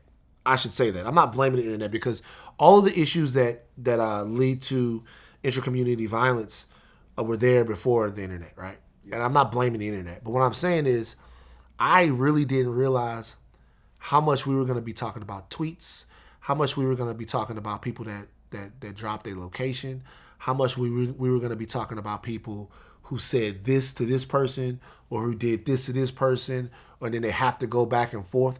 How many of these beefs are taking place digitally? How many of these things are really not even things that exist? This ain't got nothing to do with no records. It really don't. Like we got. Well, although FBG Ducks dead bitches. No. When I say records, I mean this is what I mean by that. Because dead bitches probably got Duck killed. Rest in peace, Duck. Rest in peace, Cash. FBG Cash, who I interviewed on the show, who was passed away dead before the show premiered, right? Yeah. But when I'm talking about, even in the case of dead bitches, right? In the case of dead bitches, yeah, that's a diss song and that's on wax, but that's even more of a reaction to what he got from Chicago Legends, which was a lot of people around, particularly on the internet, saying that they didn't really want that from him. They didn't want him making a song that was potentially uniting for Chicago, that what he had to do was come out and stick with the dissing. All of this stuff catches fire because there are these conversations that are happening like in places where they're really, they don't respect no more cultural rules. Like the difference, and I'm not a street guy. No one will ever confuse me with a street guy. But I do know from growing up where I grew up was that on the street, there were rules, or at least the concept of rules. On the internet, there are none. And so what you start to see, there's nobody to answer to. And so things get ratcheted up and ratcheted up and ratcheted up and ratcheted up and ratcheted up and ratcheted up to the point where somebody feel like they got to do something. And if not that, Vlad, just with this society we live in where everyone knowing where you are all the time, where people knowing exactly where you at, where people knowing the house you stay in, where people knowing the place that you go to party, where people know the place that you go to fuck on your girl, where people know all of this stuff, it's just easy for them to get to you.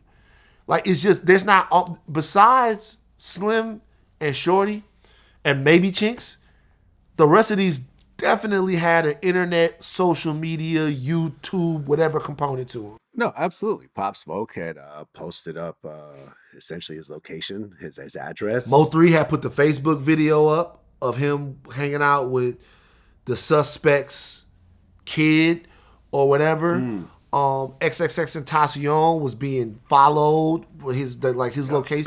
You know what I'm saying? So FBG Duck, he was out at the Gold Coast, and people were basically taking pictures of him, posting them on the internet. Posting on the internet. It's like, King Von, but King Von had gone to. By the way, King Von's beef between him, and I'm not trying to speak too much on this shit, by the way, but King Von's beef between him and a lot of that stuff have to do with stuff that they were doing on Twitter, social media, going back and forth. And then he goes to an after party to do this thing. People know where he's at. Then he goes to the club and boom, boom, boom, boom, boom. Yeah. He kind of gets hit up like that. And then it plays out even more so after that because all of the footage is there. What did the police do? All of that. But the main thing is this, is like having done this, yeah, I realize I'm the old guy in the room. I want in some way better outcomes. This is so senseless. Well, look, I've said this multiple times. People have gotten upset. People have argued, but I'm going to say it again. You look at, for example, the YSL RICO case, right? Uh-huh. And part of that case, there was an instance when YFN Lucci's mother got shot. And part of this case in the paperwork, which I went over, there's a reference to Young Thug saying, I shot at his mother, now he don't mention me. The prosecution are trying to say that this is tying into the shooting of Lucci's mom. Yeah. Okay? Is it true? Is it not true? Don't know. That's up for the courts to decide, right? I'm not part of this. It is what it is. But let's just say that more likely than not, because this is how the court system works, most people don't go to trial. They take plea deals, right? What is it? 90% of the cases go to plea. So at the point the Young Thug takes a plea deal, and in the plea deal, he says, yes, this lyric is about Lucci's mom. You then have a very interesting situation where the mother could sue the record label and say that 300 Entertainment, which is owned by Warner Brothers, which is a major, huge, multi-billion-dollar corporation, is putting out music that glorifies shooting people's mothers and innocent bystanders and so forth. They're promoting it and profiting from it. $1 billion lawsuit, $100 million lawsuit, some huge settlement, which ultimately creates shockwaves through major labels where they say, oh, wow, we could actually lose our shirts by promoting artists that continuously talk about violence and killing and so forth. So you think it's a positive, the YSL RICO?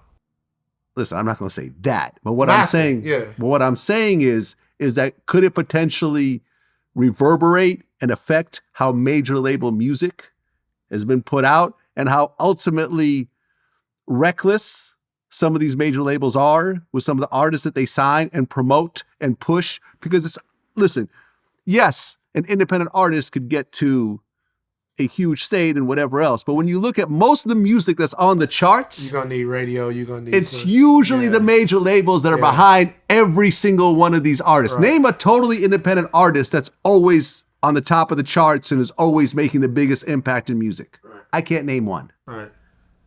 Is Russ independent? I'm not sure, but I'm saying he does his thing, but Drake, 21 Savage, like, you know what I'm saying? Like NBA Youngboy, like all these guys you need the machine. They're all behind these huge promotion machines that the labels are saying, well, that's just art.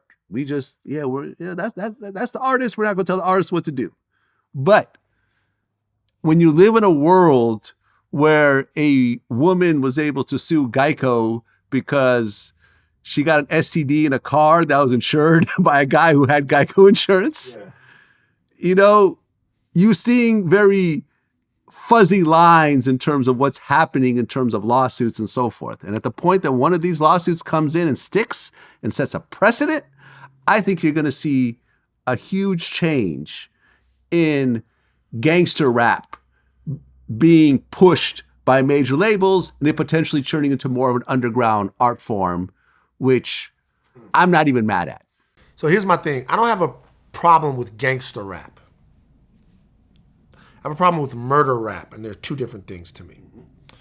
Gangster rap is, I come from a place where my bravado and my energy and all of those things are what keep me alive. I want people to think about what up gangster, that 50 Cent song, right? Mm-hmm.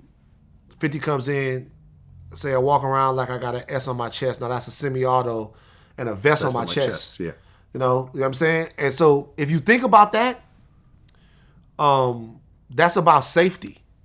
What he's saying is people walk around like I got a semi-auto, try to say nothing the DA want me to say in court. You know what I'm saying? Like he's telling you I'm safe. Do you know what the next line is? What? You know, okay, They say I walk around like I got an S on my chest. That's a semi-auto and a vest on my chest. I try not to say nothing. The DA might play in court. Then he says, but I'll hunt. A duck. Yeah. Go ahead. I'll hunt a duck inward down like it's a sport. So he's actually talking about shooting. But listen though. But here's black men. But I know. But I want you to. Lyric. But here's the deal though. Front on me, I'll cut you, gun butt you, bump you. But look. If you listen to what he's saying though, he's saying front on me. Like what I'm trying to say is this: is those records are oftentimes about the way black men in those situations see them. They feel like to be safe and to do what they do, you have to know that they will kill you. You have to know that they got 1 million people around them. You have to know that it's a bad move to fuck with me. That is them saying, hey, this is what means I'm the man where I'm from. And being a man where I'm from means I can go anywhere I want. I can be with any girl I want. I can do whatever I want. Now, in other neighborhoods, you don't have to do all of that to be safe. You can go everywhere you want. You can talk to any girl you want. But in our neighborhood, in order to do that, you got to have something with you. That is a difference in using a violent parable, if you will, to discuss what your experience is.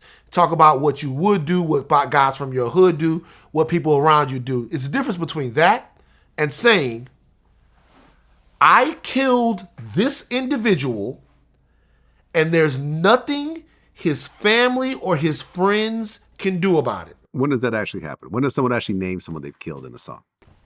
Have you ever heard Julio Fulio's Beatbox Challenge remix where somebody's saying, where's Corbin? Do you know who Corbin is? Do you know that Corbin is actually somebody? And I'm not trying to call out these guys at all. Do you know that? I've interviewed Fulio before, so I get it. Do you know that Corbin is actually somebody that was actually left? Do you know that in Who I Smoke, when they say I'm pistol packing, hit him with a rocket in Houston? Young and Ace as well. So I know all about this. So then you, I guess so. Yes. So then you know that these are guys that are talking about actual things that actually happened. Okay. They're speaking the names of people who actually got killed. Yes. That's not gangster rap. That is murder rap. It's like dead bitches. And exactly. And that's the kind of thing that you never, ever, ever get over. And it's a very specific thing that's happening in rap now. I'm not saying it never happened before.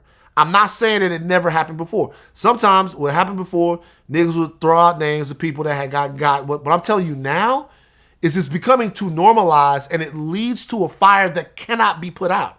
Like if you mention the actual name of my brother, like, and it's not just one group that's doing it. Because I remember when I interviewed Mama Duck, and I brought up Dead Bitches, and she's like, "Well, but King Von had that line about I'll take a brick and throw it to you, Yeah. It was a reference to FBG Brick, who's her son, right? FBG Duck's brother, and he's basically making fun of the death. Or I put a pretty op bitch in the more, Jakara Barnes. You know what I mean? So like it. Like that part of it is, I'm for everybody's artistic freedom and everything that's going on. But when there is violence happening in the real world that is then being borne out on the songs, that specifically and intimately, then the music is just soundtrack for different crews warring in real life. It would be like if John Gotti made a record about Paul Castellano. You know what I mean? Like sparked them up at Spark Steaks. That's actually kind of a bar. But like, but you know what I'm saying? Like there's a line here about what can be. I don't know what you're supposed to do about it, but I mean, Jamaica made a law recently. They actually outlawed violent lyrics being played on the radio. I'm not totally against that. And I grew up listening to NWA. Can I ask you a question though? What do you feel like VladTV's responsibility in that is? Because there are a lot of people that are going to watch this that are going to go, well, Vlad gives a platform and has to ask all the questions about these beefs and stuff like that. And I've gotten that same question from Hip Hop Homicides, and we've had to talk about it. I'm curious about what you would say to that. I think if you watch almost every interview where I bring up these beefs and these instances and so forth, there is almost always, I'm not going to say because someone's going to, what about this interview? But there's almost always, 95, 99% of the time, that during the course of that discussion, I say, so what's it going to take to fix this? How can the two of y'all, if this person you talk about came in and apologized, would you accept that apology? What's it going to take? I know this person. Do you want me to get you on the phone with him? You want to do a three-way? You want to bring this person in and let's actually talk it out? You know, I remember the Outlaws were beefing with each other. I spoke to all of them individually and got them all in the same room together on camera, basically apologizing to each other, working out their differences. You know what I'm saying? I'm always, I never try to fan the flames of the beef and make it worse and have them say more shit and so forth. Now, a clip can come out where it might appear that way, but if you look at the interview as a whole and what I do, there's always like... Go about it responsibly. Young and Ace, Fulio. Like I'm like, what's it going to take to stop the beef? Fulio's like, well, really, there is no beef. Like, yeah, we could talk. We talk. Like, you know what I mean? There is a level of let's try to work it out. And I usually know both parties some of the time. You know what I mean? So yes, I bring it up, but I'm trying to fix it. And sometimes it works, sometimes it doesn't. Right. But at least you don't have an interview of the person adding more, gasoline on the fire. There is a section of it where the person's watching going like, okay, well, maybe, all right, well, he did say something nice about me. All right, maybe there is a chance of us reconciling. And listen, unless everyone is dead, there's always a chance. There's always a chance. There's always a chance. I don't care how hideous things have happened and so forth. It's usually the ego that stops that reconciliation. Yeah, or the past trauma, but at some point... Which is still the ego. At some point, it is hard, man. It really is hard. But at some point, who's gonna die has to be more important than who already is gone. Because... 100%. Because it just can't keep going like it is now. It's really live out there. Right. I mean, look at the NBA YoungBoy Lil Durk beef. The amount of people that have died around this is heartbreaking. The amount of people from both sides, the violence, like people are going to be going to prison, people have lost their life. These guys aren't coming together to work it out. They're still dissing each other. They're still talking shit. I can even say they're insulated from it. I mean, they're somewhat insulated, but people around them are King Von's gone. Yeah. Yep. Lil Tim is probably going to go to prison for a long time. People around NBA YoungBoy's, camp have been fucked up. Like, you know what I'm saying? Like it keeps going. We've seen the Biggie and Tupac thing, and we've explored that till we're blue in the face, but it's not like that slowed anything down. Social media, imagine social media during that era. Would have been nuts. Would have been nuts. Would have been nuts. Because crazy. Because that situation, and God, God forbid, but that's not like, that would be if like fucking Drake and I don't know who else, Jay-Z beefing, and then both of them die within 2 weeks. We look back on that in and of itself is crazy. And look at the media's role in all this, because I remember interviewing Tretch, and he said that everyone looked at this as a Biggie Tupac beef, maybe a Puffy Suge beef. Sure. But then on the cover of that Vibe, it said East versus West. And then everybody ran with that. Yeah. Everyone accepted it. When you see all these people that are like, we ain't got shit to do with this. Right. All these rappers like, yo, we like the West Coast. We like the East Coast. Suddenly we can't go, and suddenly we got to choose sides because Vibe magazine, who's owned by who at the time? Quincy Jones? There you go. Yeah. Quincy Jones, who I've met before. My profile picture on Twitter. It was an honor to meet this guy. But he co-signed this. You can't blame Quincy Jones. He could have stopped it. He could have stopped it. You can't blame Quincy Jones. He's the owner of the fuck. That's like saying you can't blame Vlad for the shit that goes on Vlad TV. But you do. I'm the owner of the platform. But You're the owner of the platform. You do every interview no, here. I don't. No, I don't. I don't do every interview. You don't do every interview. Sean Prez does a lot of interviews for me. But I don't Quincy, you're way more involved in the day-to-day of Vlad TV than Quincy Jones was for Vibe, bro. I don't know. I don't know. I can't say that. I can't say that. He's still the owner. You just blame Quincy Jones for the East Coast West. You say he's completely blameless? Quincy Jones wasn't. He's the owner of the damn magazine. Listen, hold on. This a new one. Hold on. This a new one. I have a team of 5 writers who write on VladTV.com. Right. I have not written an article on VladTV.com in probably years. Right. Okay? But article, do you edit them? I have a manager named Evan who manages the writing team, and ultimately I trust his judgment. You know what I mean? He brings things to me every so often, but 99% of the time, that is under his umbrella.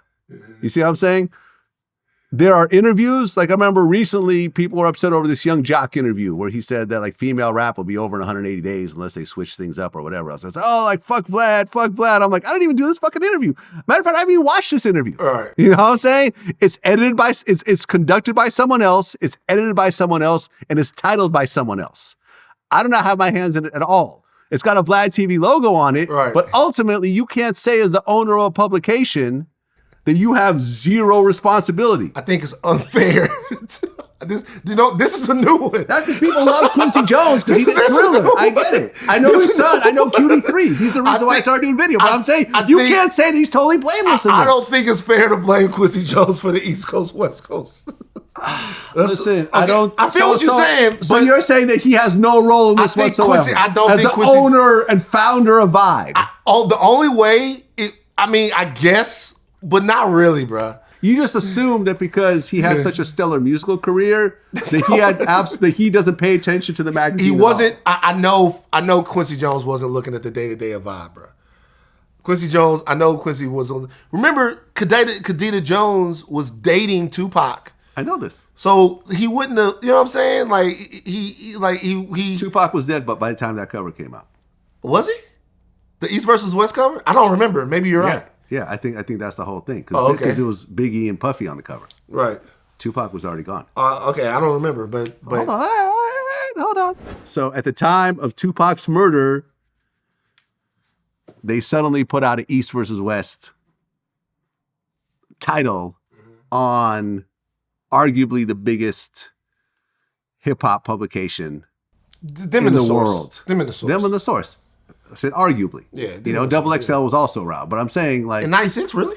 I think so, yeah. Oh, okay. I think so. I might be wrong, though. Yeah. Maybe I'm wrong. But I'm saying like major publication, major shockwaves. No one was talking about East versus West beef.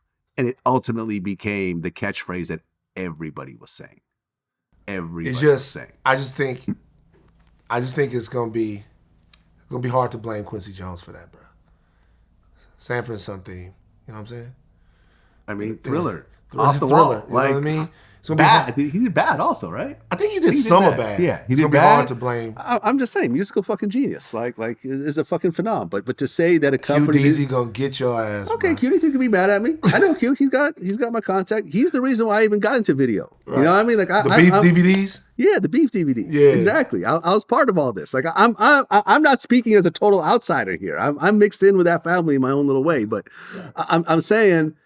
You cannot be the owner of a major publication as something that crazy comes out and to say that I ain't got nothing to do with that. Stop slandering Quincy Jones on VladTV. I'm not slandering him. I'm just saying that he has a partial responsibility in what happened because he was the owner of the publication. And I'll fucking say it again. I'll be honest with you. I've never heard this one. I've never said it before. I just thought of it just now. I thought of it just now, and I'm running with it. I'm not cutting it out. Leave that shit in there. I don't give a shit. I don't care. Love you, Quincy. I love you, Quincy, too. Like, listen, like I said, nothing but positive. When I met him, he was cool as shit. He's throwing up the W. Like, you know, he's throwing up the West Coast. That's my picture. Like, I didn't expect him to do that. You know, right. This was, I mean, even the story behind me meeting was crazy. But anyways, like, all I'm saying is the media plays a role in this. The media could fan the flames. The media could set the tone of the conversation. And the media usually outlasts the career of most artists. Yeah. You know what I'm saying? An artist, a rapper, if he has a 5-year run, he or she has a 5-year run, I think they have it. That's when I knew. Good. That's when I knew Ak had figured out who he was. Yeah. When Ak started coming with that bomb, that's when I knew Ak had figured out who he was. When Ak, That's when I knew Ack was on his was in his moment on his shit. Ack was like, yo, man. A lot of people got a lot of shit to say about Ack. Yeah, that's the homie, man. I fuck with that. When he turned on, he might be the most entertaining motherfucker out here. Yeah. It's like when he was like, y'all gonna be around 5-10 years, you're gonna need my platform a lot longer, just gone off the Hennessy. So right. Shout out to Ack. Yeah, man. And listen, at the end of the day, we all have a responsibility. We all have a role in this. Of course. And that role could be turned in any type of way. This is why I've always said that it's always better to work with the media than against the media. You know what I mean? Me and Elite Chopper were at each other's throats on Twitter, and he sat in that same chair you're sitting in right now, and we had a hell of an interview. And everyone walked away from it liking everyone involved in it way more than coming into it. All the comments, I never listened to Chopper's music, but after this interview, I'm going to go check it out. He's a very smart, intelligent young man. We addressed all the bullshit, and we also, addressed all the positivity and everything else like that, as opposed to, rappers that diss me on their albums, My dad, I'm going to drop my dad's name one more time. My dad used to say, boys get emotional, men get conversational. Right. He would say, y'all still fighting each other. He's like, for me, when I have a beef with a man over a contract, I can't walk up to him and punch him in his face. Yeah. I got to sit down and draw up a new contract. So I just hope that there's nothing wrong with having emotions. There's nothing wrong with accessing your emotions, but I just hope that we can channel our emotions into ways that build each other. You know what I'm saying? T.I. recently, it was an old interview that he did. It was, his Expeditiously podcast, I think from about a year ago, came out where he admitted that he told on his dead cousin in order to get out of a gun charge. Right. Now, the first thing that happened was people started bringing up my interview with Terrence Gangster Williams, Birdman's half-brother, where he basically did the same thing. He told on a bunch of his friends who were dead at the time about a bunch of murders that they did. And, people called him a snitch over that and so forth. This is a Louisiana guy, so I'm sure you... Terrence Gangster was, Yeah, I'm sure you grew up listening to the Hot Boys and everyone else like that. They were the original Hot Boys. Yeah, they were the street crew. Yeah, they were the... But it all comes into the Cash Money umbrella. They were the Hot Boys. The real Hot Boys. I'm not going to call them the real Hot Boys, but they were the real Hot Boys. They were the Hot Boys. They were the... No, it's fair to say they were the real Hot Boys. Yeah. And the rap group was named after them. After them, yeah. So yeah, they were the real Hot Boys. And it's a very interesting conversation. Like, when I interview Boosie next time, I'm going to ask him because everyone's like, you got to ask Boosie, because Boosie didn't like when Terrence Gangster Williams did that, but T.I., he's friends with. They even got an album coming out together. I was just with it. Yeah. Yeah. So it's going to be interesting to see how Boosie answers that. Yeah. You're not a street guy. I'm not a street guy. Right. Neither one of us are really emotionally invested into this whole thing. Me personally, if I could get out of a long prison term by telling on someone who's dead, I'd probably do it. Right. I think most sane people would probably do the same. Right.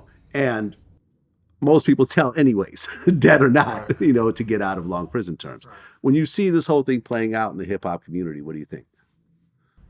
I'm glad you asked me this question because I think the answer to it is very, very important, like in a serious way. I cannot express the length to which I don't give a fuck. I don't have enough command over the English language to be able to articulate with any degree of accuracy how I just don't fucking care. And of all the things that have happened over the last couple of weeks, I got more fucking questions from my homies about whether or not that was snitching. And I just gotta say, shame on you motherfuckers. Take your motherfucking kids to school. I'm walking the dog. I don't fucking care. I don't know. I don't have an idea. And I don't care. I didn't even understand what was happening with Terrence Gangster Williams when he got it. I thought he was never getting out. I don't know. I have no clue. And there's a whole section of society that should just not fucking care about this. And you know who you are.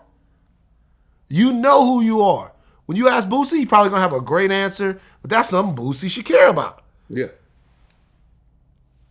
Don't care. Yeah. Like at all. Love Tip. Great man. The end. I think the reason why people do care is that, like, for example, T.I. had an artist named Alpha Mega I remember. who got kicked out Because it is. because of the Because snitching it's thing. okay. And you know, and T.I. said, you know, every band has to be responsible and so forth, and for their own actions, and I disagree with this, and therefore he could not be part of Grand Hustle, you know, and so forth. You know, he's always denied, you know, when it comes to, you know, when T.I. got arrested for all the guns. Are you trying to make me care? Vlad, there's nothing you can say. Vlad, Okay, Vlad, you Vlad, win. There's nothing you can say. You win. I got it. You win. All right. Well, I want to end it with this. Rest in peace, Takeoff. I actually did his first interview ever. Really? Yep. Back in 2013, I interviewed Quavo and Takeoff. Offset was locked up at the time. Oh yeah, I remember that. You know, this was before they blew up. This was right before Drake jumped on Versace. Literally, this happened days later, and then suddenly they were through the roof. Very nice guy. Very low key. Was not out there beefing with people. Mm-hmm. Wasn't out there causing problems. He wasn't even involved in that dice game that ultimately escalated into what it escalated to. Sure. He was just there with his homie, Quavo, his uncle, I guess, right? Oh, yeah. And it ended horribly. Recently, DJ Pat, a known Houston DJ, was arrested for the murder. But, you know, more of the story is going to come out. Have you ever met the Migos? No, Okay. But you listen to their music, of course. of course.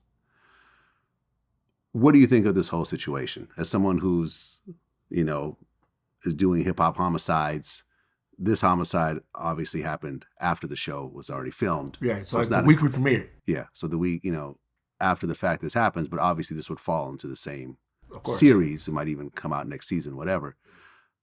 When you saw this happen, what'd you think? Profoundly sad. Profoundly sad. Profoundly sad because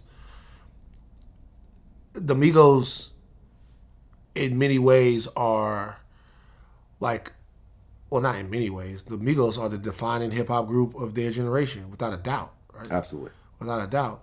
But more to they're a family. Yeah.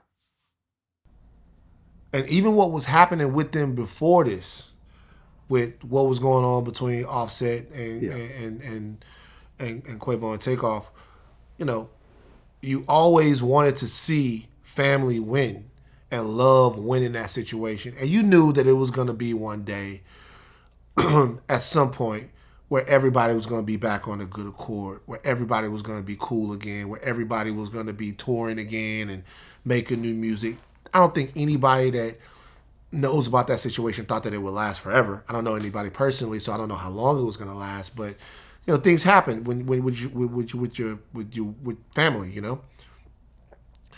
And just knowing that he's gone like that, and it happens during that type of situation. I've mentioned my father a couple of times in this interview, and the pain that you feel when somebody's gone and things are left unsaid is a pain that, you know, people used to be like, this thing keeps me up at night. And I'd be like, are you really up at night thinking about something? Is there really something that, like, it won't let you sleep? I'd never experienced that before. But I experienced it losing my father when there were still things that him and I had to talk about. Just not being able to get peaceful, you know? And so I think about that. I don't think about so much is what it means for rap, what it means for Houston. There's going to be all kinds of fallout. There's going to be legal fallout. There's going to be cultural fallout. You know, there's a gaping hole that is now in hip hop for one of the most accomplished, one of the most talented rappers that hip hop has ever seen. But I just think about as a family. Well, and also one of the most successful independent record labels. Of course. You know, Jay Prince and Rap-A-Lot was really, I mean, the Ghetto Boys were the quintessential Southern hip-hop rappers to actually blow on a nationwide. In terms of Southern rap, they started it all right there. They started off. That was the first Southern hip-hop album that I bought, was the Ghetto Boys, We Can't Be Stopped. Right there in Houston. Shout out to Willie D, still one of my good friends. So you got that part of things where, you know what I mean, like, you know, Jay Prince Jr. was there when it happened, and, you know, I mean, we don't really know the details and so forth, but yeah, it's ugly. It's ugly, and as far as that's concerned, I mean, people just got to remember that, like, as far as that goes, it's like, that's so far removed, like negotiating that part of it is so far removed from me, from what the real situation is. People who have families and mothers and things like that. And I know everybody wants the answers to everything. Those answers will come out in due time, and I'm sure whatever needs to happen will happen. But man, they killed Takeoff. Yeah. It's like they killed one of the Migos, man. If we not tired of this shit yet, and you know what? I say that all the time, and I want to apologize for saying that. I want to apologize for saying, oh, they killed Takeoff or they killed Dolph. Y'all not tired of this yet? Because you know what? The answer that I get all the time is that, yeah, we tired, and we been tired, because y'all only care when they kill Takeoff. Y'all only care when they kill Dolph. Y'all only care when they kill Trouble. Y'all only care when they kill Nip. Y'all only care when it's somebody that y'all cared enough to invest into. When it's people that's burying people, 14, 15 in a weekend all over the place, and we got to up our level of care and our ability to kind of deal with some of this that's going on. And everybody got to do their part.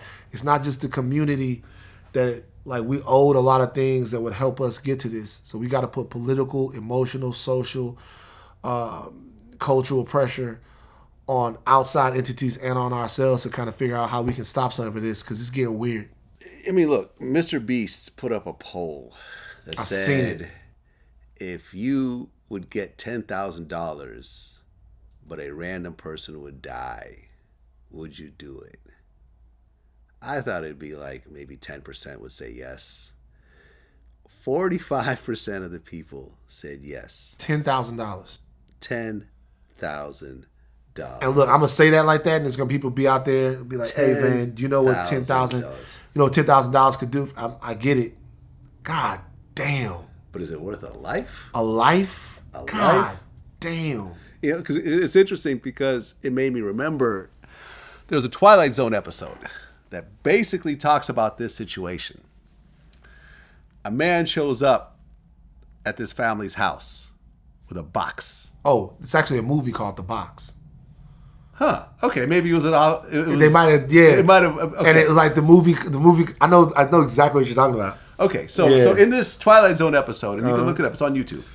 He shows up with this box and said, "Look." Opens up the box. There's a button. He said, "If you press this button, I will give you $200,000 tax free. But somewhere in the world, someone you don't know will die. I'll be back in a week." So, you know, the wife and the husband are sitting there agonizing. Should do it? Who's going to die? What if it's like a baby? What if it's an old lady that's about to die anyways? Whatever. Middle of the night, the wife said, "Fuck it. Press the button." Guy shows up the next day. Said, see you press the button. Here's your check for $200,000. And we'll be taking this box to give it to the next person. She's like, the next person goes, "Oh, yes. We're going to take this box and give it to someone that you don't know."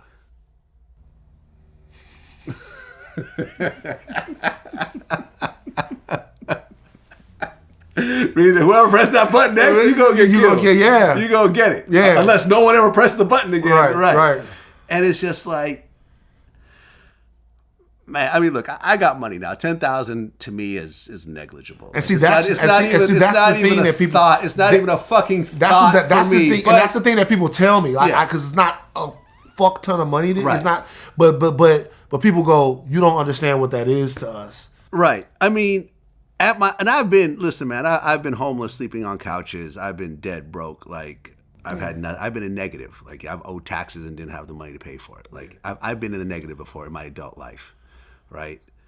I don't think there's ever a time that I was not for me. I'm not trying to act like I'm better than anyone. No, I don't think there's ever a point that I would actually take an offer for 10,000 or 100. If I knew that someone was going to die off of me collecting this check, I would say, nah, I'm good. Because, there's people like, oh, people act like, you can't get someone whacked for 10,000. Like, I'm sure you can, but is that what a human life is worth? Baton Rouge, they'll do you for way less than that. No, I understand that there's a price that you could pay to get someone killed, but that's almost a different situation. Yeah. That's over probably a beef or some money that got stolen, and maybe you feel the person deserves to die. But to say that a random person just going to die just so I can get a check, I don't think I was ever at that point in my life. But clearly 45% of the population does. Or at least 45% of the people who follow Mr. Beast, so he should be asking himself some questions. And Mr. Beast is not a violent... Not at all. This guy does contests where he gives away money. So it's a bit weird on a lot of different levels, but it's really shocking. But I think it's also indicative of something, where... And it's not like we haven't always been this, but we just have a veil pulled off of what we think the life of a human being is worth now. $10,000. $10,000. It's like we have a veil pulled off. It's like, man, we in some interesting times here where we're having to really, really discuss what it means to be a human being, like what humanity is. Is humanity strength? Is humanity vulnerability? Is humanity cancel? Is humanity counsel? Like, what's the best way to move forward? And we're having to learn how to fly the plane while it's in the air. Like, we know we can't just keep throwing away people for mistakes that they make. But then the question is, what's the difference between something that we should put up with and something that we shouldn't? We know that we got to talk, but what's non-negotiable? And so the most important thing to have in all of those situations, man, is to have grown-ups in the room. And you can't have nobody in the room that'll kill somebody or have somebody random die for $10,000. I wish that they was tracking them people. Right. Like, you know what I'm saying? I wish that they was tracking them people so I would know exactly who not to let in my motherfucking LLC. Yeah. Let me actually, hold on a second. Let me look up how many people voted. Because I know that it got to be a crazy amount because he's so popular. 1.9 million. That's so nuts. Voted. So roughly 900,000 people will take $10,000 knowing that someone going to die. More than the population of my hometown.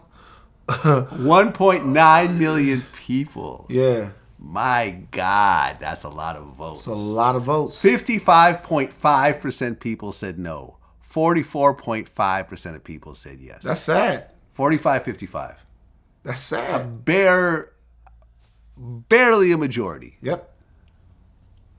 Barely a majority. Almost going to a runoff. Yeah, almost going to a runoff. And the question is, how many people who actually would say yes were too embarrassed to actually press that yes button? I don't know. If people are anonymous, they're normally pretty honest.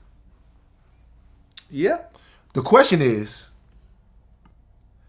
how many people would say no if you actually put the money in their face? Well, and then what if you switch the amounts? Yeah. Right? What if suddenly Van Lathan gets $1 billion? Right. You know what I'm saying? Yeah. And the question is, what if you needed that money at the time? Yeah. You know what I'm saying? Maybe, let's just say you're in the midst of bankruptcy and, you're about to be homeless and so forth, and that money could get you out of a bad situation. Yeah. How many people would actually say yes, as opposed to us sitting here, financially okay, saying, oh, how dare these people do that, and looking down on them when, our bills are paid. We're not worried about making rent. I learned this this money lesson from this guy in high school. I'm not gonna mention his name, even though it's long ago. He was about to fail, and he wasn't gonna be able to play football. And he was going up to this teacher named Mr. Hopkins. He's like, what if I offer Mr. Hopkins $200 to change my grade right now? And I was like, you're not gonna do it for $200. I was like, you'd have to offer him like $5,000 or something like that. He goes, see, you're thinking wrong. He goes, $5,000, I can't show him. But for him to make a decision right there with one stroke of his pen, with the $200 that I have in my hand, that's a decision that will be tough for him. The money's right there. Yeah, it's right there. He did it. Got kicked out of school. The money's right there. But I always thought about that. Like, hypotheticals are one thing. I wonder about this when I hear about people talking about, OnlyFans models or something like that. It's like, what if it wasn't OnlyFans? What if I told you right now that you'd have to upload, you had to strip once a week somewhere, take all your clothes off once a week per week, and they give you $10,000 a week guaranteed. I just don't know many people whose morals would overcome that. And and so when I look at something like that, I think about what truly is our nature. Reminds me of the joke, right? Man walks up to a woman and he said, will you have sex with me for $100?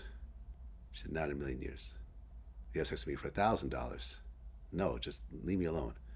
Will you have sex with me for $100,000? She said, okay, fine. Will you have sex with me for $5,000? She goes, what do you think I am? He goes, well, we've already established what you are. I'm just trying to get a good price. It's tough. It's tough out here, man. Money. It's tough out here, money. Especially now, the PPP money's dried up. Inflation's through the roof. My Gas is ridiculous. My favorite city in America was Beverly Hills during the height of the PPP. Oh, it was popping. We had it. We had taken over Beverly Hills, man. I was walking up and down the street looking at people. I'm like, what the fuck's going on at Louis? Like, what's the fuck? Is the future in there or something like that? Like, what the hell? Like, what the hell? PPP money. We PPP had it.